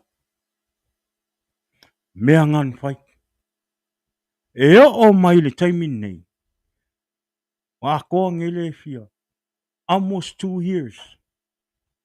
No craving for cigarette. O le vāvenga ma le whaafitaina i le atua. Even my wife. Umara i o wa whaamanuia le atua. Whaatau nue le atua on folfolanga ia tea. And then I ask him again. God, what's next? O le alisi la sanga. Le alisi me te manao ia tea o te whaia. Te ro ele mea manao le tua o te alu whai. Te tau o na maa o e wha mama. O te tau o na maa o e mate no nofu. That same day, no tala noa i le atua. Pe talai mai le atua ia tea o le mea whai. The very next day, we went. Kero, le maalie i le kala i. Le maalie i le melea, mea ki Apollo. Le kai maro ro ki Apollo. Nga mao le aso le malo, nga mao le koi. E whai le maa, ma keo whapa ia mpa mama ua, le malo. Kero, e ma keo aku. E whai mai e le eise avangoa. E mai e le eise avangoa. Me le ua booked. Kero, ngā mao mai le whale, e make o mai e le whale. Mind you, o le kengi e nga whai a mua, ngā mao koe, ngā kūla i e whai le appointment. Ku e whai le appointment le aso ngā, mwhai la i a wale me kaunga whai se, wa ngalo la i a maa ua ngā whai se appointment. Kasi e le iloa i maa ua, ngā maa ua e kong. E whai mai le kengi, e le eise, sorry, wa booked. Eise appointment. Auckland e iei e whai, Auckland e iei le koe le ngā maa ua i a. Ngā mele ngā maa ua i. Pea ma le, I'll say 20 minutes or 15 minutes away from ma le whale. Kero, ngā koe mao mai le lei al whale. But, you know what's funny? E make o mai le whale. But there's a voice that keep telling me to turn back around and go back. Tala ma le moi. Moli maulo tō lua ma lo ua fine. E make o mai. Ara kaiminga. Ua ki ngāra u loko ki Apollo. Kasa ua uloa. Ki Apollo. O mea o mai ang kamwhairi ki Apollo i awangi ka ngu. Make o mai la, e whai mai ale sui leo ngai ha. Go back. You need to turn around and go back. Ke lola oe, mua make o mai. I keep ignoring it. I keep ignoring the voice. E nganga makau ngō o mea le whale le pākanga. Ke loa, makua i maa losi le sau le leo. It was so strong. Ko makua i kakangi o ka ringa. Koe foi. Koe foi. Ke loa, ele i paka le ka avale o maka avale o whaku lo kōrua. Koe kako wō. Koe kako wō. The Spirit's telling me we need to go back. Ke loa, ngā mako wō. Ke i ka haka ai me o koe mako sa avale ak. Ngā mako sa avale ak kua. Kār mai lo mako. Make le kuse le ngā mako akua mako sa. E maua le vango o le kama. There was a guy. Ngā mao aku pe siri merika malo pe po you know po le alma you know le mele ma ke aku ai fa ilo ke ia maua e whai mai. O le ira mangole, e mangoi le 5, 5 p.m. And mind you, o le ngā mako aku, le whai mai, ua fū. Ua lese mangoa i le aso lea. E ka kaunga mā aku kai au. E make aku kai au. E koe poki a ngā leo ua kumu, ua fū fo inga le lese mangoa. Ai koe mako fo i koe maka unga kuyo. E whi mei ka māroa. O le awa ngore kaimi le 5. Kei roa oi. Ke whaalonga ku kaimi ngā ina karo. Ko i o fia. Mako, ke roa le mea ngā o fia. O ke le fia o le ua maua le māwangoa. A wa o fia. O mea uma i o ke whaia. O le fina ngalo o le akua. O mea uma ma le leo le karangoa ma ia ke au ke mi uma o ke kakalo. Ma le musumusunga mai le anganga pa ia. O le anganga o le akua. A le uwha maongi. Wha maongi le kuunga o le sikaleki, le maanga pongi. Ma le wa koe kaungu le koe mafoi. Keiloa. Nga whapa ia e ama ua le aso ngai le 5. Ma uwha mamai maua. Ia. Mau mai roa. Le lei mea uma. Ia. Ele i umia. Ia ai tupu roa ma le. E wala au roa le atua i siu tina. I siu tina le i lunga i Alaska. Ia. Nga mao lo la ia. Nga mao le maliwa tina uma. Ma fo i mai. O le ma fo inga mai le na. Ia. Na mao ai lo le lotu leo ma o lo lotu le nefiafi. Le ma te lotu le taimine. I lalo le sunga ia Pastor Wesley Isatake. E kero. Nga kuwe lea kuwa ma o molo kolo. I le kalesia lea. Kero. O le maali le mafo anga ame lea kuwa ma o anga inga. Inga ia lu kau inga pea ilo uola wha lea nganga. Wa le wo koe sau i lea kuwa. Pusa o le pepe. Even though nga uola mai le ola. Nga uola mai le wha kewisiano. Nga uola mai kongo le a inga e makau i lea kuwa. But God knew I'm still a baby. Nga mau mai lo la i lo loku i le loku le nga ma loku le nga ualu o ngai. E ua ma lo loku i le taimine. Ai ma ai make waku la le loku. O lo o wha o ngā inga le mako whaiwhi au ngisi o uso kalabou.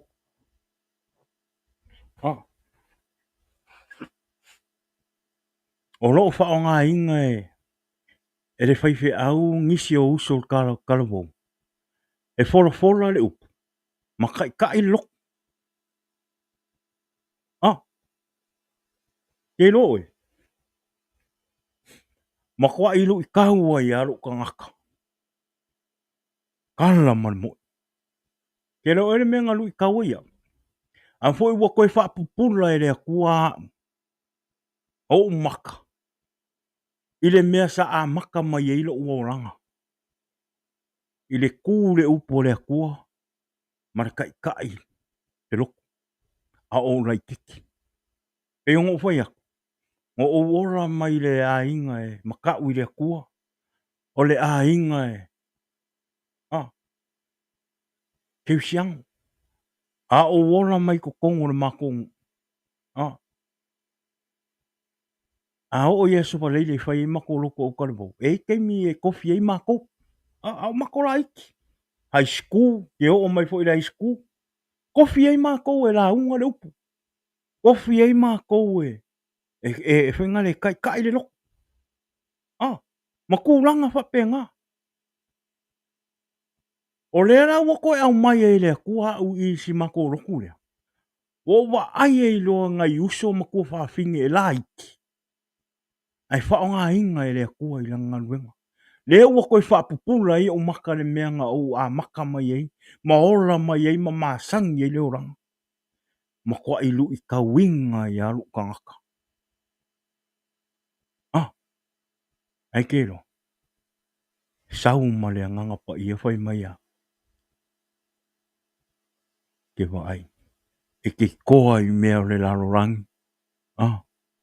E ke koa i me whango i lo ora. E ke koa e whai mea mākanga. E ke koa e whai me ka uwalea i lo wainga. E ke koa e whai me ka uwalea i le ka le sia o lo nguuma. Ai se wa'ai oi. Se wa'ai oi kupuranga. Se wa'ai oi i uso la iki ma kua whaafingi la iki o loo. Au aunga mai ia ke au ma whailo whinga ngaro. A o oe sa e ora mai ko kongo o loo whaorkang. Keilo. Ma kua ilu i kau ai. Ngau sa ua kara ngoa ilo ko lua. Maka ungu me whare o kara ngoa ilo ko lua. Le mea ngā au ngalu i kau inga ia. Ai fo i onga o le kuranga kala vau inga i uso ia ma ku whaafingi. O le kaiminga rau ke kaa rau ke alu e onga o ngā solo ma. Whai a whiwhianga o leo ranga. Hero. Onga i nganga. Wha o ngā inga i lo e lea kua maa ua malu to rua. Sau le mātou whaiwhi au. Tala noa mai a te ua tau na whaisa u. E mang kua le maki whau mai kukongo wha. Le ua koe maa whau mai kongo whaarukanga. Le ua koe maa o mai avero maa ola i le tua. Follow up mai te molimau. A kongo e au ngā mō ngā li i au ngā mō i kako uma. Le leile le ua o tāra i atu. Le leile o Yesu ke viso te mana o e te tau ona e topo i ai. Ngai le pepelo le atua i ona whoroforanga. A o ngā wha o ngā inga oe le atua. E sau a le atua i a te oe. E sau fo i le atua i a te oe lo na taimi. Ia. Sau si o mātou whaiwhi au. O kakau o ngā e sau e. Whaiso kofi ki a kong. Ai ke lo oe. Ngā avele mea ngā kupu ia ke a ui lau ka alo i le kua i le mea sa avea ia umki a kongo muamu. Lea ua usau e koe avele u kangaka i le kua. Ma ua o makau i le kua. O fefe ai e kalile. Ai ke lo. Ngā sau a le ua nganga o whai aku le makwai au. Pastor. Pamalia mai. Ko o maisi ngā kaimi. Se i maa oe malo utolu e maa te talo. O le hali fina ngalo le atua. Ia i maa ua. Ia o le mea nana whai. Ai se ale mea ua u whai e le whai au whapea. Ai fo i ona le mea le na whai mua mua sa whai le mbaai. Ele i se mea na mai i le anganga o le atua. Ele o se mea na wala awina i le atua i a te au te alu e. E whai au mki a kongo le kaiminga. Kaiminga le. Paka o le whaaka mai kiki ma fau.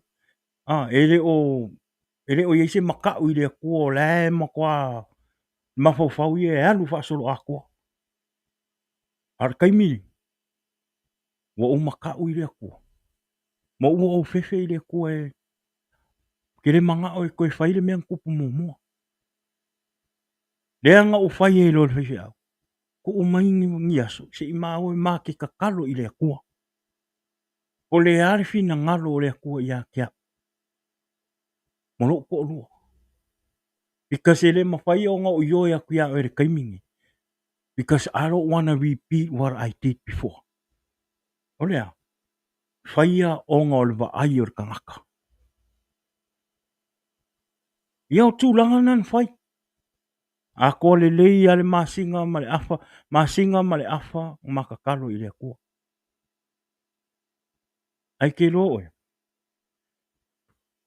kasi ale mea nga o fefe nga kali mai le kua nga fai mai le kua san ngofo nga ingai fai kau kua le fai fi au ma e nga lua nga inga ma e so swani lo e kalisia ai ke lo e nga fi nga ulo wa nga ma le kua ke lo ele u fi nga we le kua ka ku le kua fa mul mul alofa mai ya ele leisa u Mese ameng ele leisa u kau kala nganga fa Samoa i le kumanga fa Samoa ele le ia ele leisa u kau kala ele o ala u kau kala i le angu mere nga o fefe ai kero ko sa fu ale nganga ko fe mai ya nga e ko ngi ia i me la ala mu e pal ai fai lo fina nga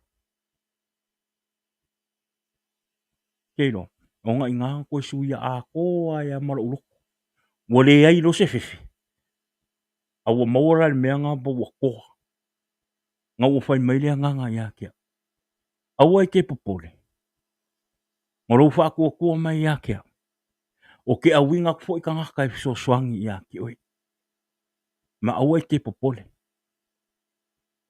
o ke fa nganga inga oi yo le mea ngang fai le mea ngang fai kelo le mako nga i mua mua nga ufai e le mako nga kelo nga la ngunga re pa i me o le nganga o le kua fa maungi fo i le kua e mo ia i rengi upu fo i ngai ai pe i rengi upu fa aralo fo i ngai mo kwa i upu a upu a o upu a nga ungangi e le alofa o le kua ia kia ma wa ai ele mamalu o upu nga sau fafu i o sui ponga ai kelo ele test mua mua ra u test nga test ia ule le ko lo ko ma lo fa rango rango i le kua le kaimi nga fai ele fongo i nge ia mako ngo mai e fai fe au lima fai fe au nga loroku ia mako le kaimi wa umma ele fongo mua mua fai fe au ma lima fai fe au nga mai ia mako ai kelo le nga lima kama sasa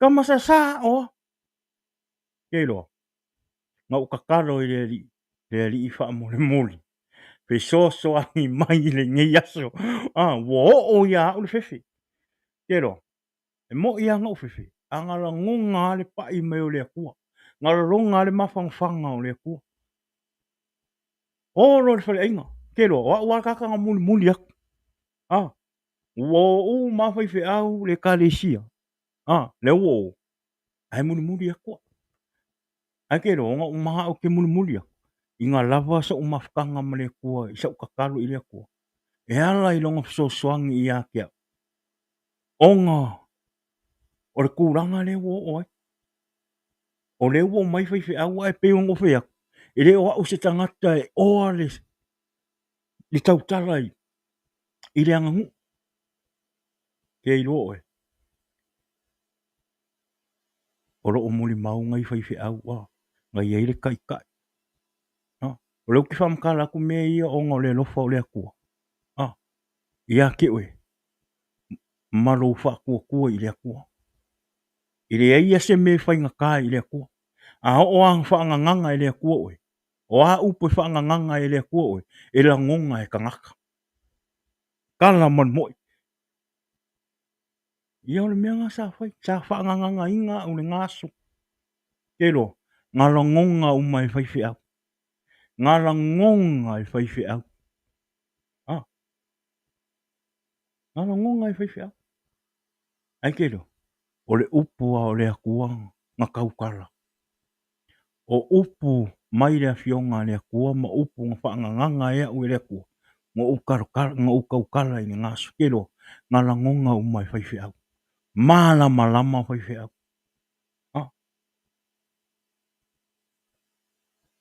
ia o le whaiwhi au mai Samoa o le Pliskengi a Samoa au awa kukuila ngai ai ia o le o le skama o le whaiwhi au I taiano mai runga I siero. Ia maisi ngai whaiwhi au ko korunga ua ungaru la ko ingo. Sa makoro roku uma.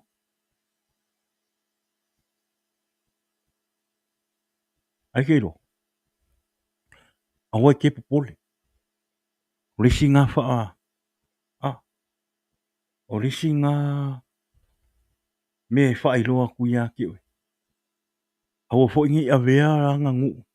Ka kou ie ki a kong, ka kou ie fio mai e ki a kong. Ai pi e fefe o ngō kūranga ia. Awa ke popole. Wha kua I rea kua. I'm telling you, I experienced and I have witnesses. Ngā mai moa, ngā whaalongo. E ao ngā ma e ka uoro kari kongu I rea kua. E ao ngā ro wha kua I rea kua.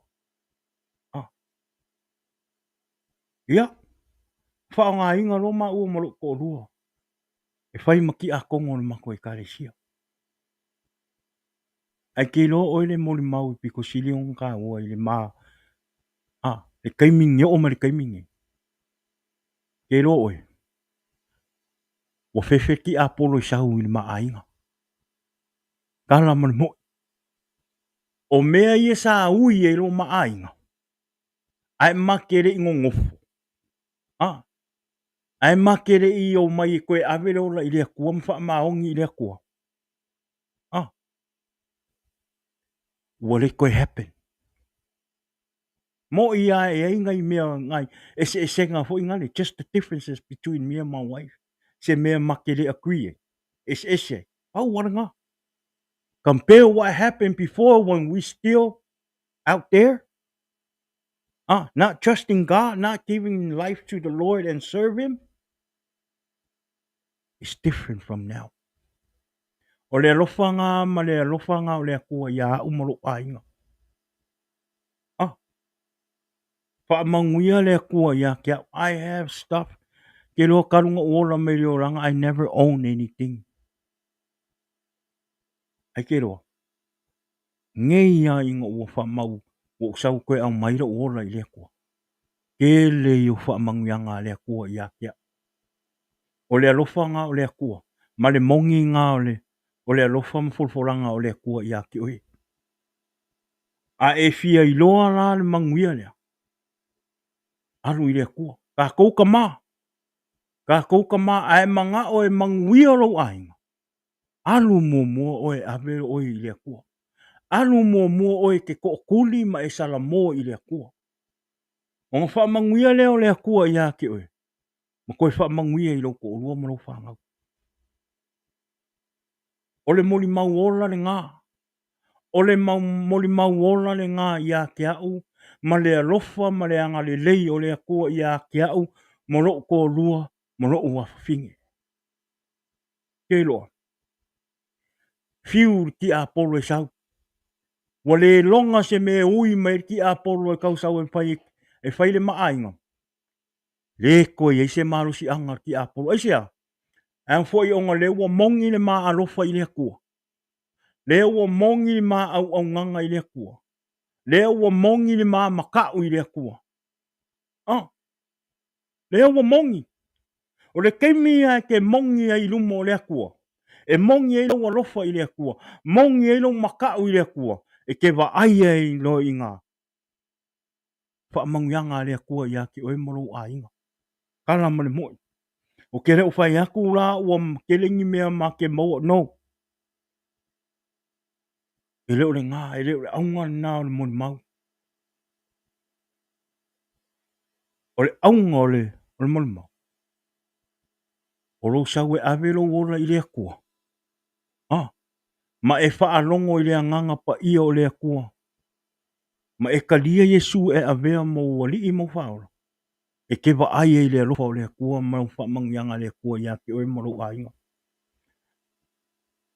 If my God and my Jesus changed my life, He can do the same thing to you and your family. Mongia pe a whai e mongi lo alofa I le akua. Ma mongi lo salamo I le akua. Amen. Anga le mongi lo sala mo i le ku. Penge ia le fai ale ku ngangau. Penge ia le fai ale penge ia le walu al kangaka ia alu ko lu alu au ye fai. Penge ia o mer kai minge ki le vai mai ia mau.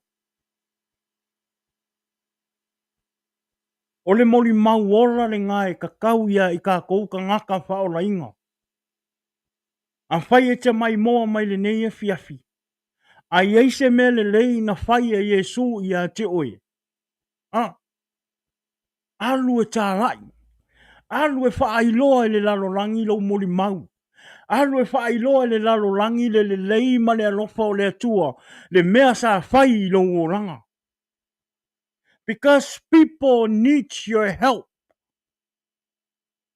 People need to hear these Jesus that change your life and my life. So in order for those people to know and to hear about good God is, you need to go and spread the word of God. Let the people know about your testimony. Because o lo moli mau, e sui ai se o langa o se tangata. Loko do the same situation nenga e ai. Amen. Awa fo ine o tatou fosia mai tangata. No. Don't force anybody. Wa umona tu ina mai e le atua, le ai a te tau o le tangata e whai e lona whiriwhiringa. Pau o le tatou me whai, o le tā rai atu le lei, ma le tala le lei i a Yesu ke wiso, o na whai e le o le whiriwhiringa o le tangata. E le isau se tangata e kaua ngau wakua. No. E le isau.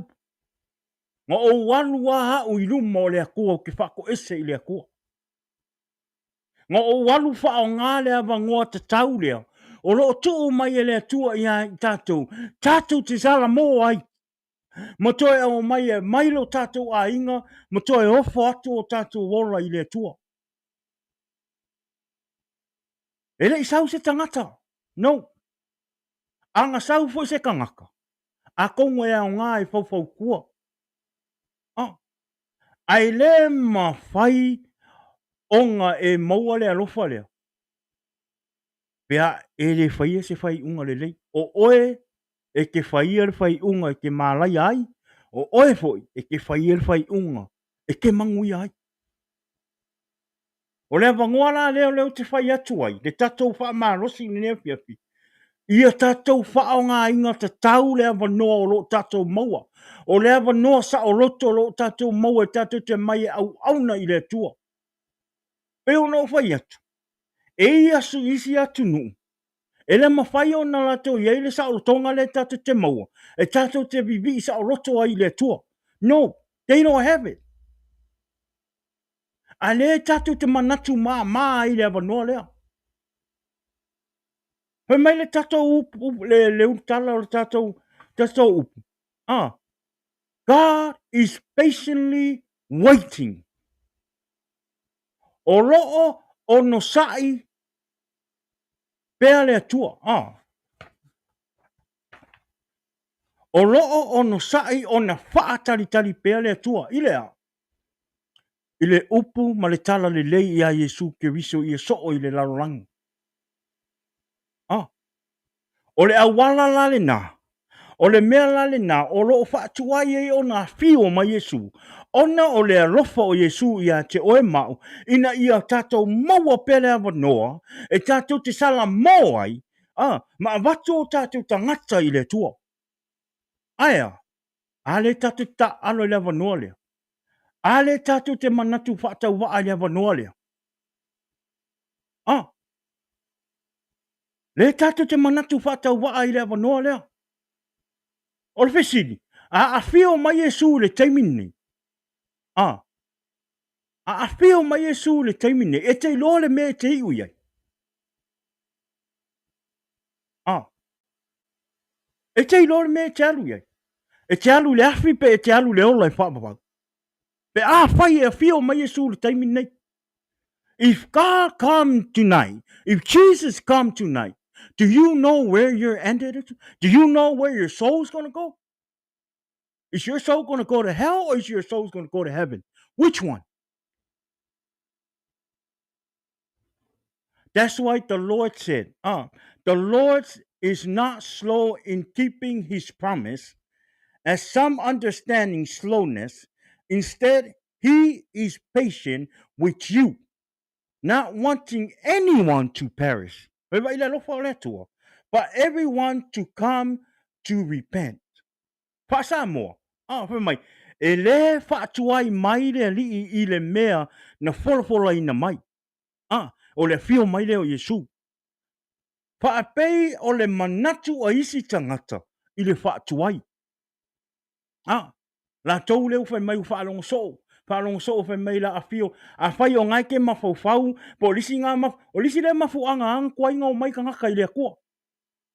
O ngā lai whaapea. E kuai le sau ai longa a fio mai Yesu ngai. Ai longa whakuai le sau o le kua. A le fai mai le lua pekeu. Le sau le kali o le mera ngā. Lua pekelu.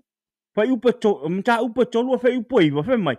E le whaatuai mai le alii I le mea na fora ina mai. Whaapei o le manatu o isi tangata I le whaatuai. Ai peitai. Whaatete waila I le lofa o le kua ia ki oe ma. Ai peitai. Ua onosa'i mai lava o ia I ate o tau. Meaning you and me. Ona ua le fina ngalo. Mai tau mai. Ona ua le fina ngalo ia whano se tasi. A ia o umalava I le salamo. Kako wa I le lofo le kua. Le kako wa I le lofo le kua. Amen. Le ua whaatuai mai le sau o le atua. Le ua whaatuai le fio mai o Yesu ai se a. Ona o lo tu ava noa mai pea Yesu ia te oe mahau. Ina ia tātou maua le ava noa tātou te sala moai. Ma tātou tu ina atu o tātou ora. Ma tātou avea, ma avea Yesu e avea ma alii ma wha ora. Ma tātou ma tau mausi tai le atua ma whai alon fina ngalo. O le fisiri la. Ue e whaatau ina le ava noa lea. Tātou le maua le ava noa. Tātou le maua le ava noa e tātou te au mai e salamo ma ave le ola I le atua. Mo te tau ia te oe na whaataua. Lea e pese atu pea. Tā longo atu pea mas whau. Lea e pese atu pea. Aia. Wa iele manatu nā. E ngā mako whaalongo mai a. Wa maliriwa kua mako makua ma makua o mako makua. O le kala lea ngā whaalongo ai. Wa laka le fio mai o Yesu. O le a fio mai Yesu. Lea wa maliriwa kua o mako kua a. Lea le fio mai Yesu. That's the reason. O lo mamaha ai alo loko. O lo maha ai alo loko I kele sau e ave. E kui ngā kulo wora I le kua. Ai a wha pewhea la e o me le wala au le kua I a ke oe. I le pōringi. O whera le me ke aru iai. Where are we gonna go?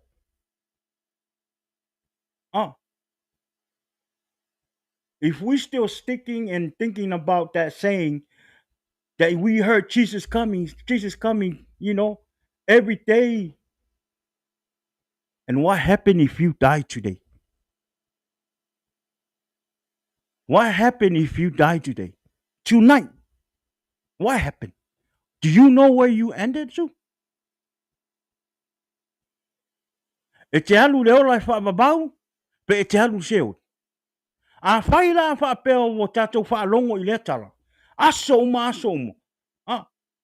A whaila e te maliu le afi awhine. O whea e alu e lo anganga.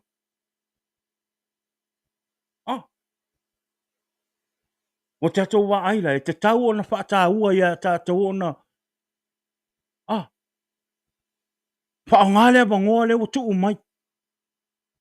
Whaonga le wanoa le wa tuu mai e le atua. E tātou te sala mō ai. Manu e le ia fio mai Yesu. Manu e le ia o mai le wala au pa ia le atua ia te oe. Lua mea. Lua mea e ke sau niungi ai. Tolu. Tolu mea te sau niungi ai. Ka se le ei masisi o kako e loa le kaimi. None of us in this world know the time you die. Tātou te le loa le teime tātou te malili wai. Tātou te le loa le teime tātou te e loa ea fio mai Yesu. Even Jesus don't even know when he's coming.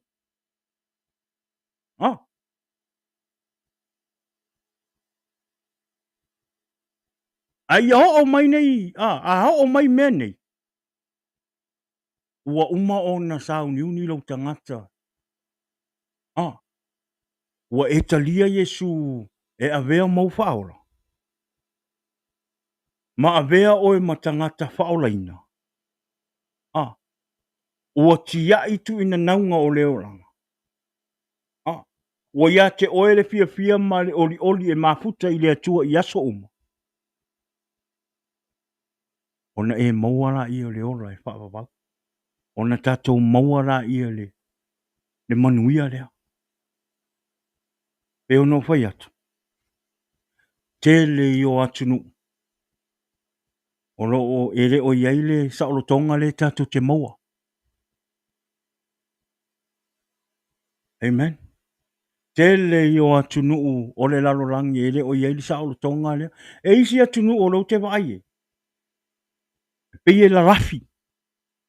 O fau ye tano, fau fale i lalo lau ele. E o e fai e lako vi inga e maua e la kursa o konga. Ai aka kongi. Le wakako i lo le akua. O yeri sa o konga wakako i lo le akua, wakako i lo a Yesu. Wakako o ia sa uma. Kapua i le akua. Wakako maua le mangoe fai kau eri kuspa ia. Ai le o.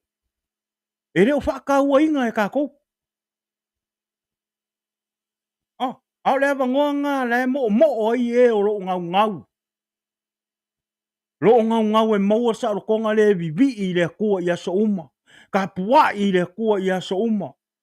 Ka la i le fina ngalo le akua i aso uma. Ai a oe ma.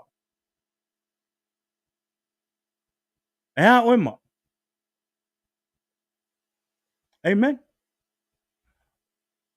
Brother Desmond, Pango, I'm from Hayward, California. Familia to ono le alu tatou po kalama. Amen.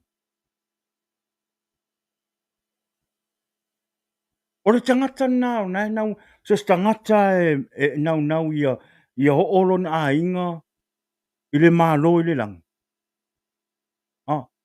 O le tangata ngai ngau le avanoa lea. O le tangata na e avanoa e nau le avangoa lea. Awane i o tātou whiwhi. Awane i o tātou whiwhi tā la i le fina ngalo le atua. Awange, don't hold back what Jesus has done for you. Mea mongi anga. Share your testimony with people. Let people know how good and lovable Jesus is.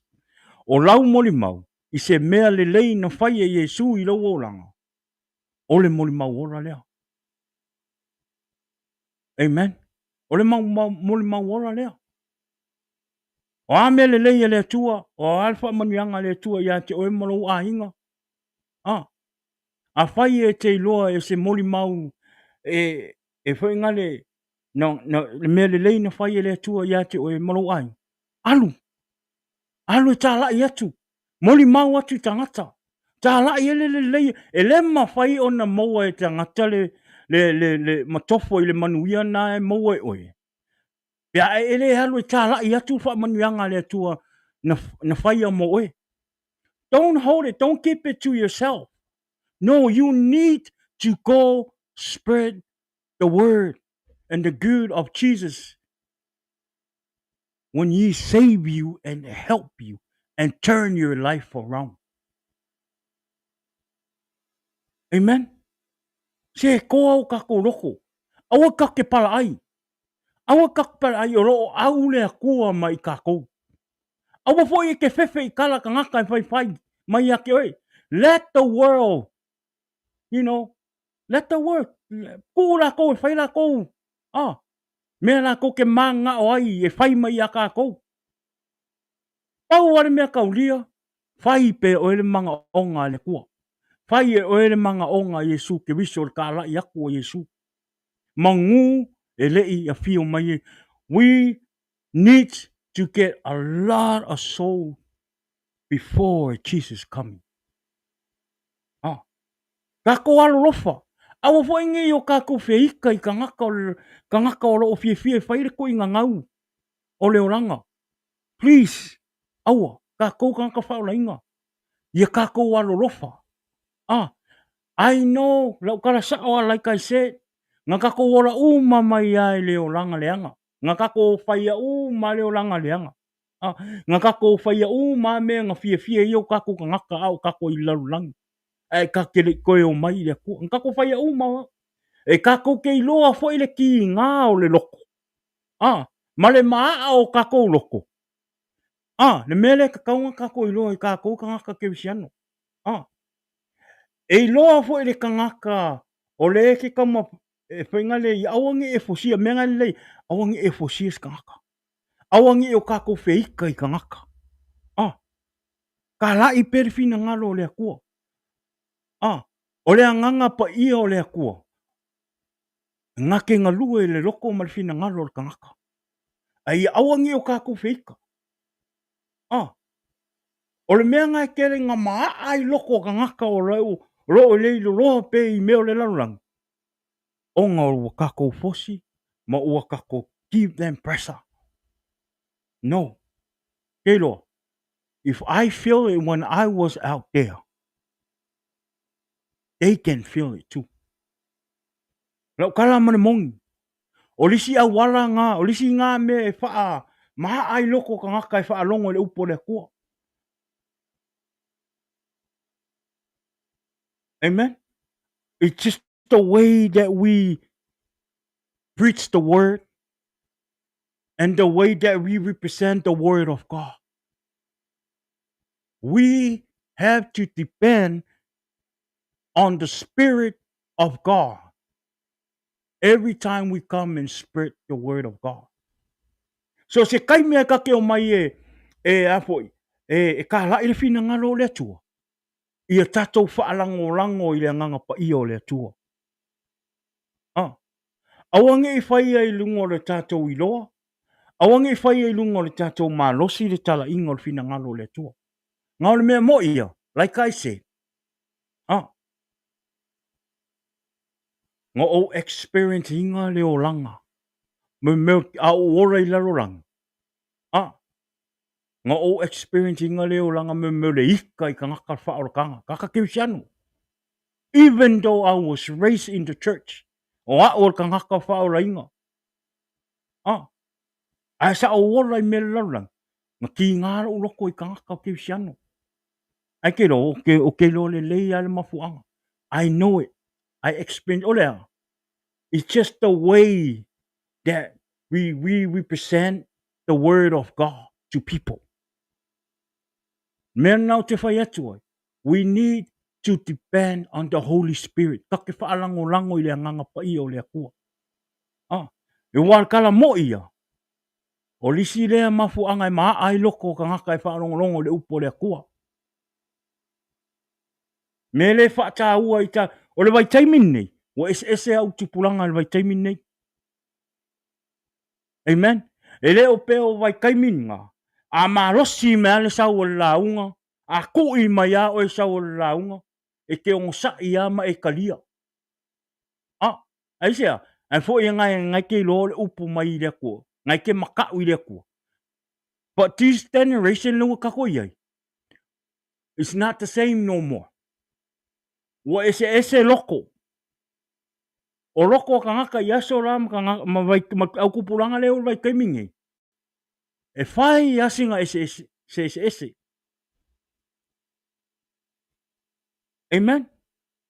O loko kupulanga generation le wengi is so stubborn. Ole makua I maha o loko. O kupulanga vai kemingai. Ole alana. O te tau ia I tātou. Le tātou whaalango-lango I le anganga pa ia o le atua. O le anganga pa ia o le atua. Na te suia le loto o le tangata. Amen. O te le o whai atu la o le a tātou mai e whai tete. No. What I'm trying to say. O le taimine. O a tātou tala inga e whai. E te tau o na tātou whaalango-lango I le anganga pa ia. Because why? O le kaimi ngai o le anganga pa ia. O le kaimi ngai o le anganga pa ia pe sosoangi. Ia ke oe I lau ka alai inga ia. Alu waku le upo ma le manga a o ye le manga o le anganga pa ia o le akua. E ngā lua I le loko ma le whinga ngalo le kangaka. Mea nā ro try it. When I was out there looking inside, it opens my eyes. Ke whawhekai fo I le akua. Ngā o ia ma o ola I le oranga sa o iai le larolangi. Le ua o sauai. Le u whaonga inga I le akua au. O ke kāla I longa kāla le lei I lunga o ka pinga whailang. Amen. A fo I onga le ua I loa. Le ua I loa. Le ua I loa. Le me maa ai le loko o kangaka. Le me maa ai ka linga o kangaka I whaalongo le upo le akua. Le me maa ai loko o kangaka le vai kaiminga I le upo le akua. E whaalongo le upo le akua.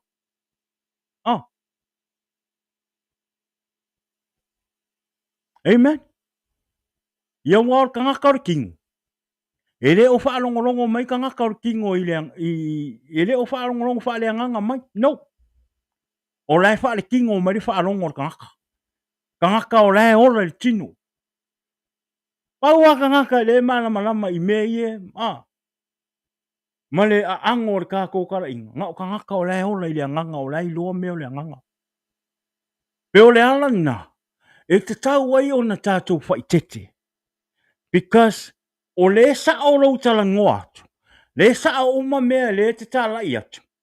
A o le kalinga ma le whaalongo ma le loko o le kangaka o lai ora le kingo. Lai whaalongo mai. Le makua I mamao a ma le mere kamwhai ka ana ia. Amen. E le makua I mamao a. Makua I mamao a ma le mere kamwhai ka ana ia. Le ala ringa. E kakau ai o ngā kakou whaalango I le anganga pa I o le kua. Ia kakou maua le alofa. A whai o kakou le whaangau o le kua. A whai o kakou wa ave wa whaingale ua kakou ola mo Yesu wa ave Yesu ma li mo ta tau whaola. Ma o Yesu foi. O Yesu e alofa. So e ta tau fo I la I a tātou whanau o le atua. O na tātou alo lofa I so se tangata. No matter what kind of lifestyle they have. Pe anga sala, pe a mio pa a, pe a mio whaale kongu, pe loku, pe le loku. Alofa. Alofa pe iai. Amen. Awa ne I whailonga tangata ina lo alofa. Awa ne I whailonga tangata ina lo waai. Ia e alofa. Alofa po le alofa o Yesu ia te oe ma. Amen. E le isau Yesu le lalo langi nei. E le maniu fo Yesu o na tangata paolainga. Na maliu Yesu mō tātou uma. O tātou o tangata anga sala. E o fo ia I tātou whanau le tua. E te me tātou te whaale tonu ai. Amen. Amen. O le avi ia le tua. Fe mai le maa reko sulma le ono. A whai po sulma lima. Ua whetalai atu fo I o ia te I lātou. O atu ia o tau I le laulangi uma. I nā tā lai atu ai. Le tala lei. I tangata uma. He said to them, go into all the world and preach the gospel to all creation. O le anganga na o le tua, le anganga na o Yesu. E tātou te o e tā lai lona fina ngalo. Ia so o le laro rangi I lau moli mau, mo lo tā lai atu I le tua. I tangata.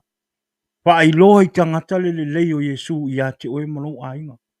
Masalo nai te mata mata mai le nea fiafi, ai e se maa ngai o le moli mau nai a te oe se mele lei na fai e le atua I a te oe mo lo ainga. Mo lo olanga. A nai te nofo mo oe. Ai a mele a watu a mele te le te talo I le atua. Te talo I le atua I so soane I a te oe ina ia maua early mana. Ia maua oe le kōro loko e ke alu e moli mau I tangata. Ma wha I loa le I tangata le lei ma le alofa o le atua. Hoi mai le tusia. Hoi mai le tusi. Le wha malosia Paulo I a Timokeo. Pe me fa malo se Paulo ia ki mo ke o le lua Timoteo ma ta upo fa e fa ma le fa upo lu fa o ta upo fa upo lu pe mai ia e ta la ia tu I le upo ia e fa malo si io na aso e taunga le muai mo na aso e le taunga le muai ia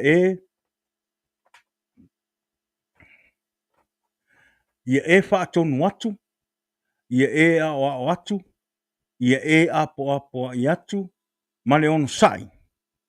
Amen. Le ua maua mai I le mena tamu pai wha matala atua. Pe a tātou wo e tāla I le fina ngaro o le atua. Ia tātou whaia le fina, tāla inga le fina ngaro o le atua male on sai. Awani o tātou popole I tāla tangata whai mai. Pe ula mai ia te oe. Pe aka mai ia ke oe. Awa te popole e. Awani I whaia ma me ti ngā ilo loto. No. Alofa pe iai. Maua pe oli loto. Pai pe le tala inga o le fina ngalo o le atua. Le mea na le na au fai atu. E le lei a le tātou whaalango I le anganga pa ia o le atua. E ile teimi o le atua I le tangata. E ile teimi e al watu ele mana o le anganga pa ia o le atua I tala noa I le nā tangata ma whai loa ai. I lona loto. Le tā ua I le sau e ave le ola I le atua. Amen. Le arai fai mai e I. Fai mai. Ia e apo ai atu ma le onosa'i. Uma Atua ma le a'o atu. Amen. Fai mai le whaapalangi. 2 Timothy chapter 4 verse 2 fai mai. Preach the word. Be prepared in season and out of season. Correct, rebuke, and encourage with great patience and grateful instruction. Ia tātou whaalangolango I le atua I mea uma. Everything I ka kere I o e ka na ifine ka ko whaalangolango I le akua I mea uma. Aua ne I tātou whiwhiwhi tā la I le leo Yesu. Aua. O le atua o lo whaatasi ma o tou. Ma. Ia tātou whaalangolango ma whaataritali I le atua. Ka ko whaalangolango ma whaataritali I le akua. Hoi mei ka vika. I nā whaalangolango atu ia I le li. I nā loto tele ia. E whaamalosi fo'i e ia lo loto. I nā whaalangolango ia I le li. Wait for the Lord. Be strong and take heart and wait for the Lord. Awane o tātou te whewhi. O le salamo nā tā vika. Le salamo e lufu fitu. Pai upo surmal wha. Leo ngana le tātou whaatari I le atua. Te talo I le atua o le alo na fina ngalo. Whai mai al fina o le ale fina ngalo le atua le mea te whaia. Whaalongo ma whai. Awa fōi nei e pule le taimi. Let God help you. Whakarikari I le kaimi o le akua. Whakarikari I le kaimi o le akua. Aua I ke whewhi. Aua I ke whewhi ka rai fina ngalo le atua. Aua ke whewhi ka ngaka. Ra uia lea kala. Aua ke whewhi. ke sili aku ia o e lau fefe i le akua. Ngai le ulu lau fefe i kangaka. E kusa kangaka lau langi mo oe. Ele whape e masingi mai kangaka i. Ai ngā kingo maango oe. No. E kingo maango uma kako uma. E lako ke whaalongo ki ngā. Ke whaalongo fo ki ngā. E lako ke whaalongo fia fia. E kako ke whaalongo fo fia fia. O lea. O kako ke fefe. Au kako ke fefe. O afo i o kako wa mio maka ngā sāwhai. Au ke makamuli ai. O ke mi ngā pongsa. A whai o lisi ngā mafuanga ua e fefe ke alo e kā lai le whina ngalo o le akua ma kā lai le leio o Yesu ke viso i a ke oe. Onga o rou makamuli po o rou para ai po o rou mai i mea sa e whaia. Awa ke papoli. O le ngā kaimi o le kaimi o le pongsa.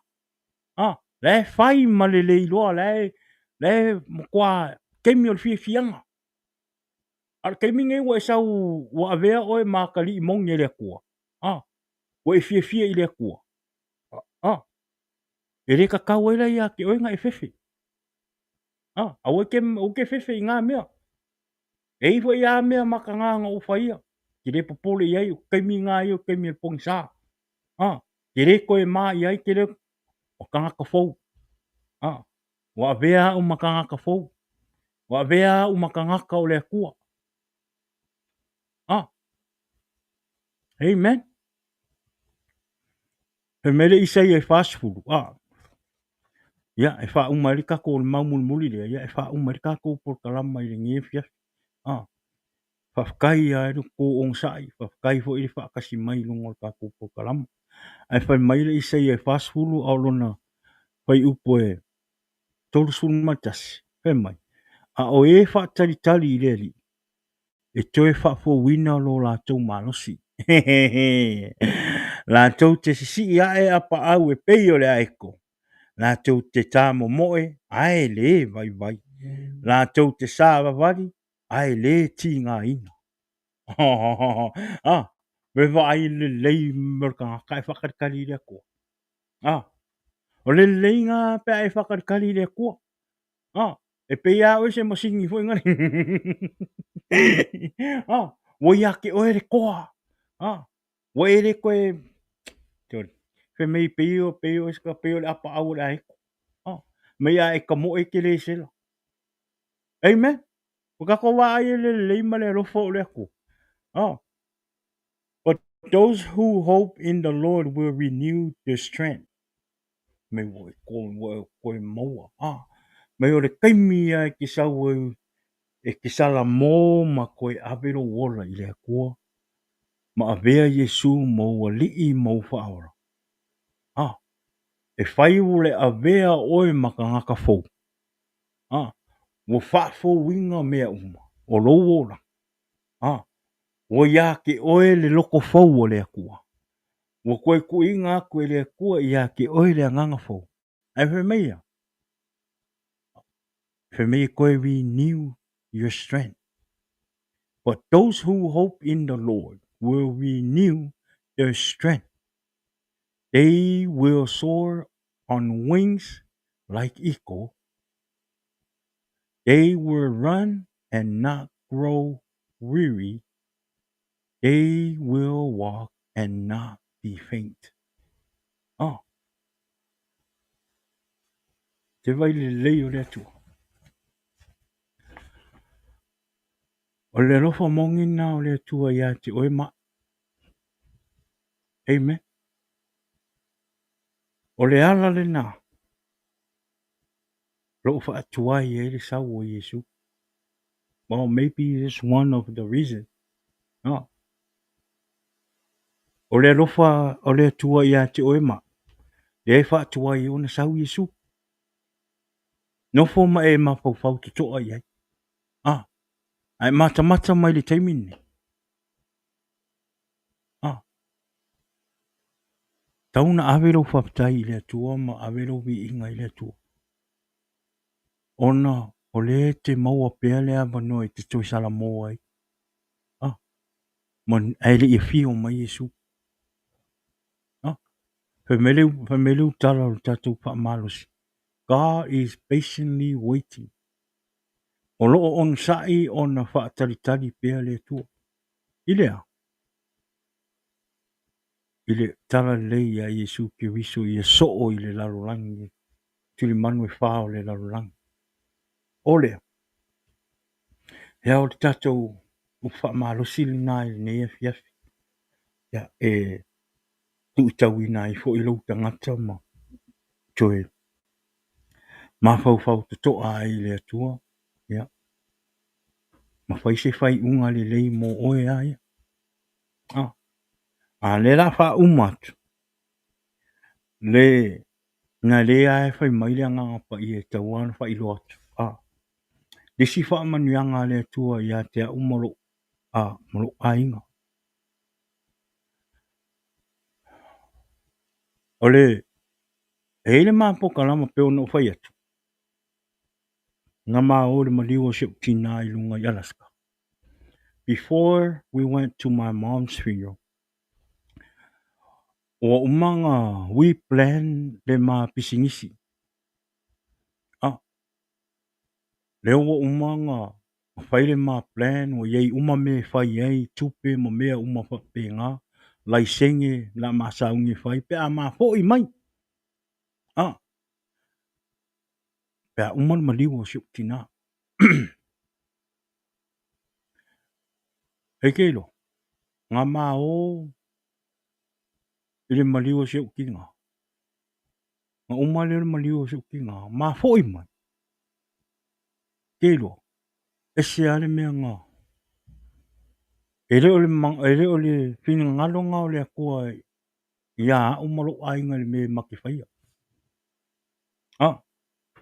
A ua umanga saungi uma mea la o le mao mailoa a makalo pisingisi. Wakau. Anga wapeonga le whakaungu ma pisingisi le kaimi. Anga wapeonga se me mai leli. Penge o ma le kaimi nge. Wa akole. Po akole lua kausanga po kausanga. Ya lua kausanga o le ma pisingisi. Anga ma fo ima. Ele o whina ngalonga o le akua. Nga walu ki whainga ruenga. Whamanguia fo ile akua ia kia umalo ngā ruenga. Nga walu e whainga ruenga. Ai wo ke ia le whikarai me o le nganga pa ia o le akua ia kia. E sa ule whina ngalo le akua. Pe mai ia kia. O ki sau e fo. E ka la ilungo ka penga whailang.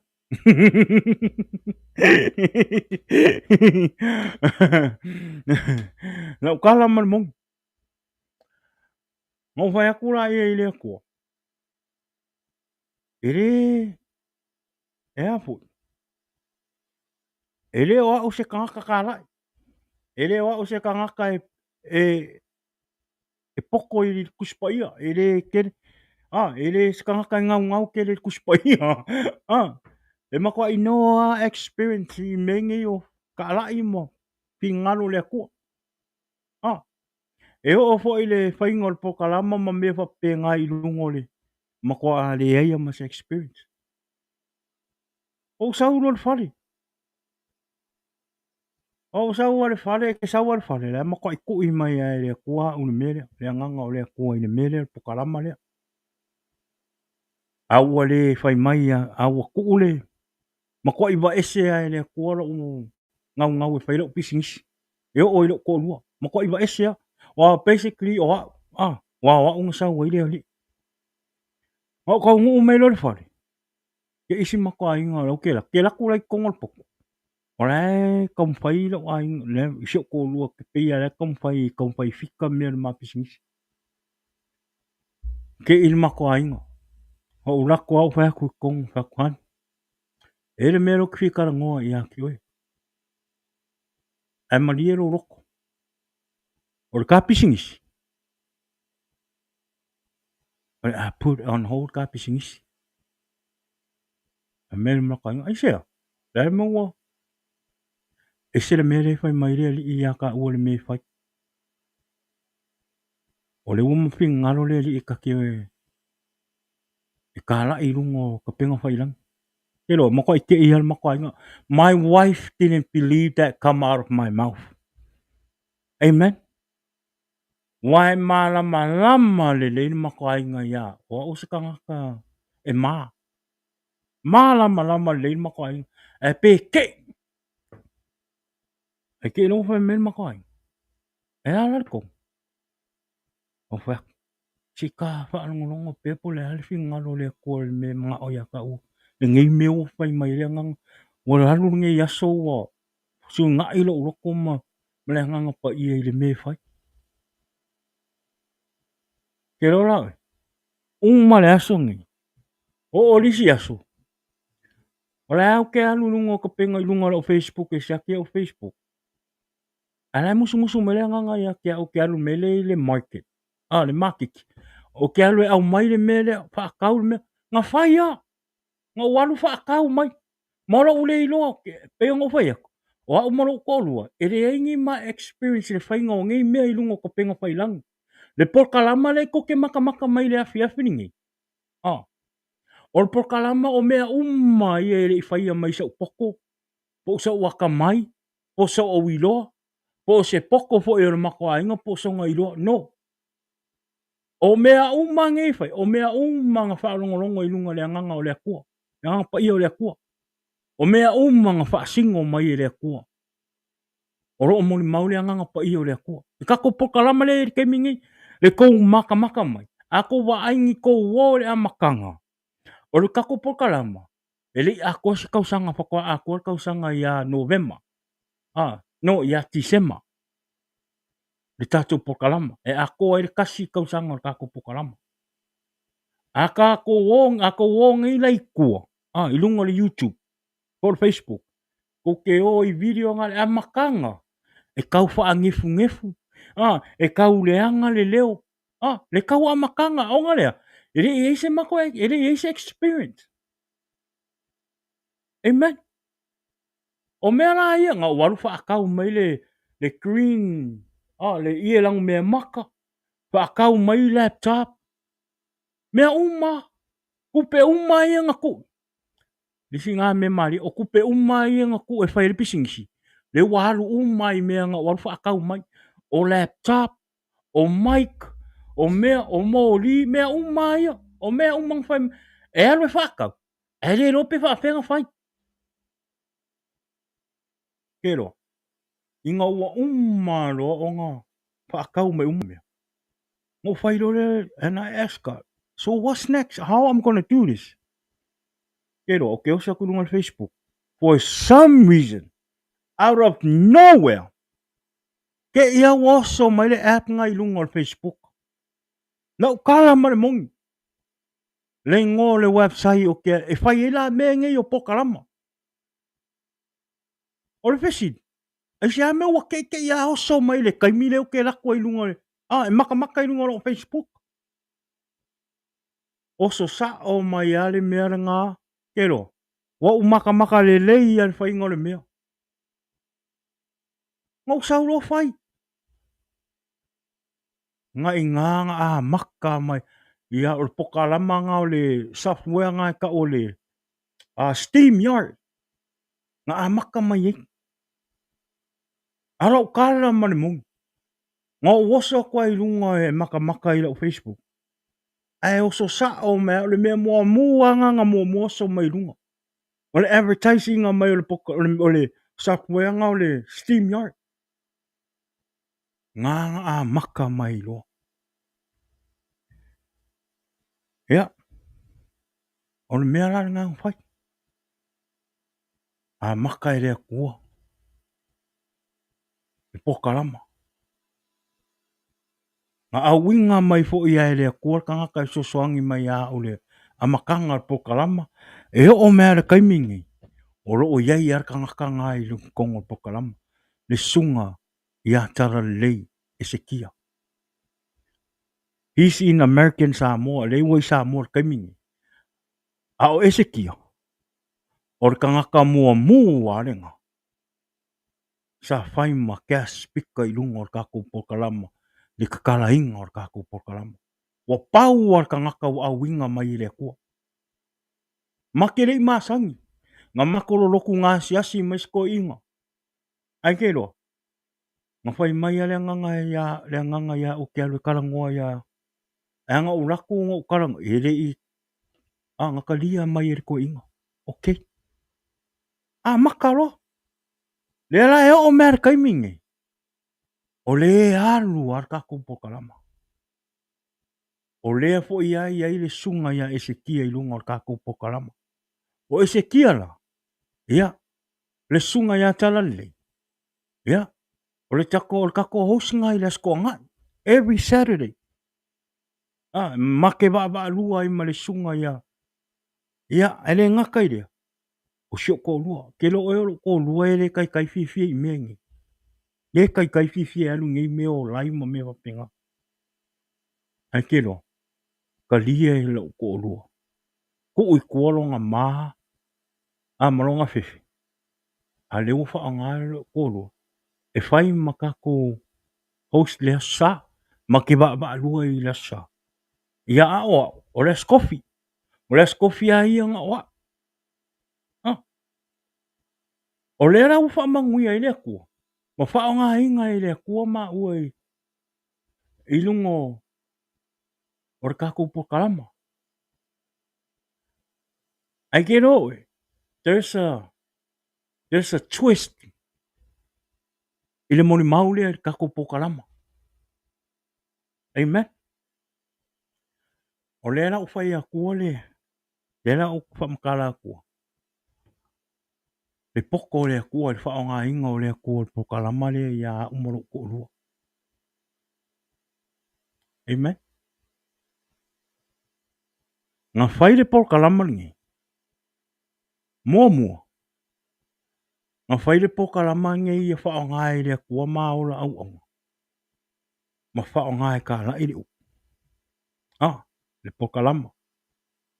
A le au ngā kongu a ngā wha ngā i ngā whai e le kua po kalama ngi. Ngā whai mō a umaro ko lua. Le wingo le whamtalanga. Kei roe. Kako a inga. Mai e o roo maka mani ngefiafi. O a umaro ko lua. E rein ka ngaka e fie whai kau kuspa ia. Kala mani mong. E ngaka le whai kau kuspa ia i le asa. Ai a alu fo i le loko. E rei whai kau asi kuspa ia. Why I speaking for myself. But my wife, yeah, sometimes she read Bible, but me, makwa ile fia fai kauskus pa ia. Kala mane mongi nga. Mind you, ole nga ku e fai le mapisingisi. E leo fi nga ngalo leo le kua. Fi nga ngalo le kua makio mai fai ka ku po kalama lea. E o fo ile ngor po kalama. Sa maka kalo ile kua au mai ile ngor po kalama. Ale ngor le po kalama. Jesus is the answer. Ere I makere I pikia se ngor po kalama. Ngā umaia I lea nganga o lea kua le ngor po kalama. Ngā whai e lea kua po kalama. Ngā whai I ngoa fo e lea kua le ngor kako po kalama. E keiro. O le awala lea ngā whai e lea kua. Le po kalama. Inga ia maua e au maro ko urua. E ngau e whai kaure kuspa ia.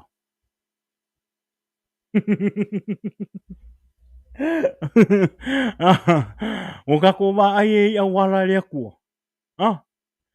O kako wa ai au wala e whaanga e lea kua.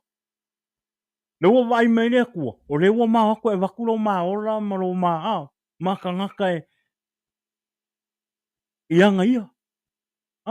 Lewa maa sala mō. Wa vea maa ua maka ngaka e makau lea kua. Ai kero, e wa ai mei lea kua. Kasi ale me le misi la wali ia, le unga li le, olea.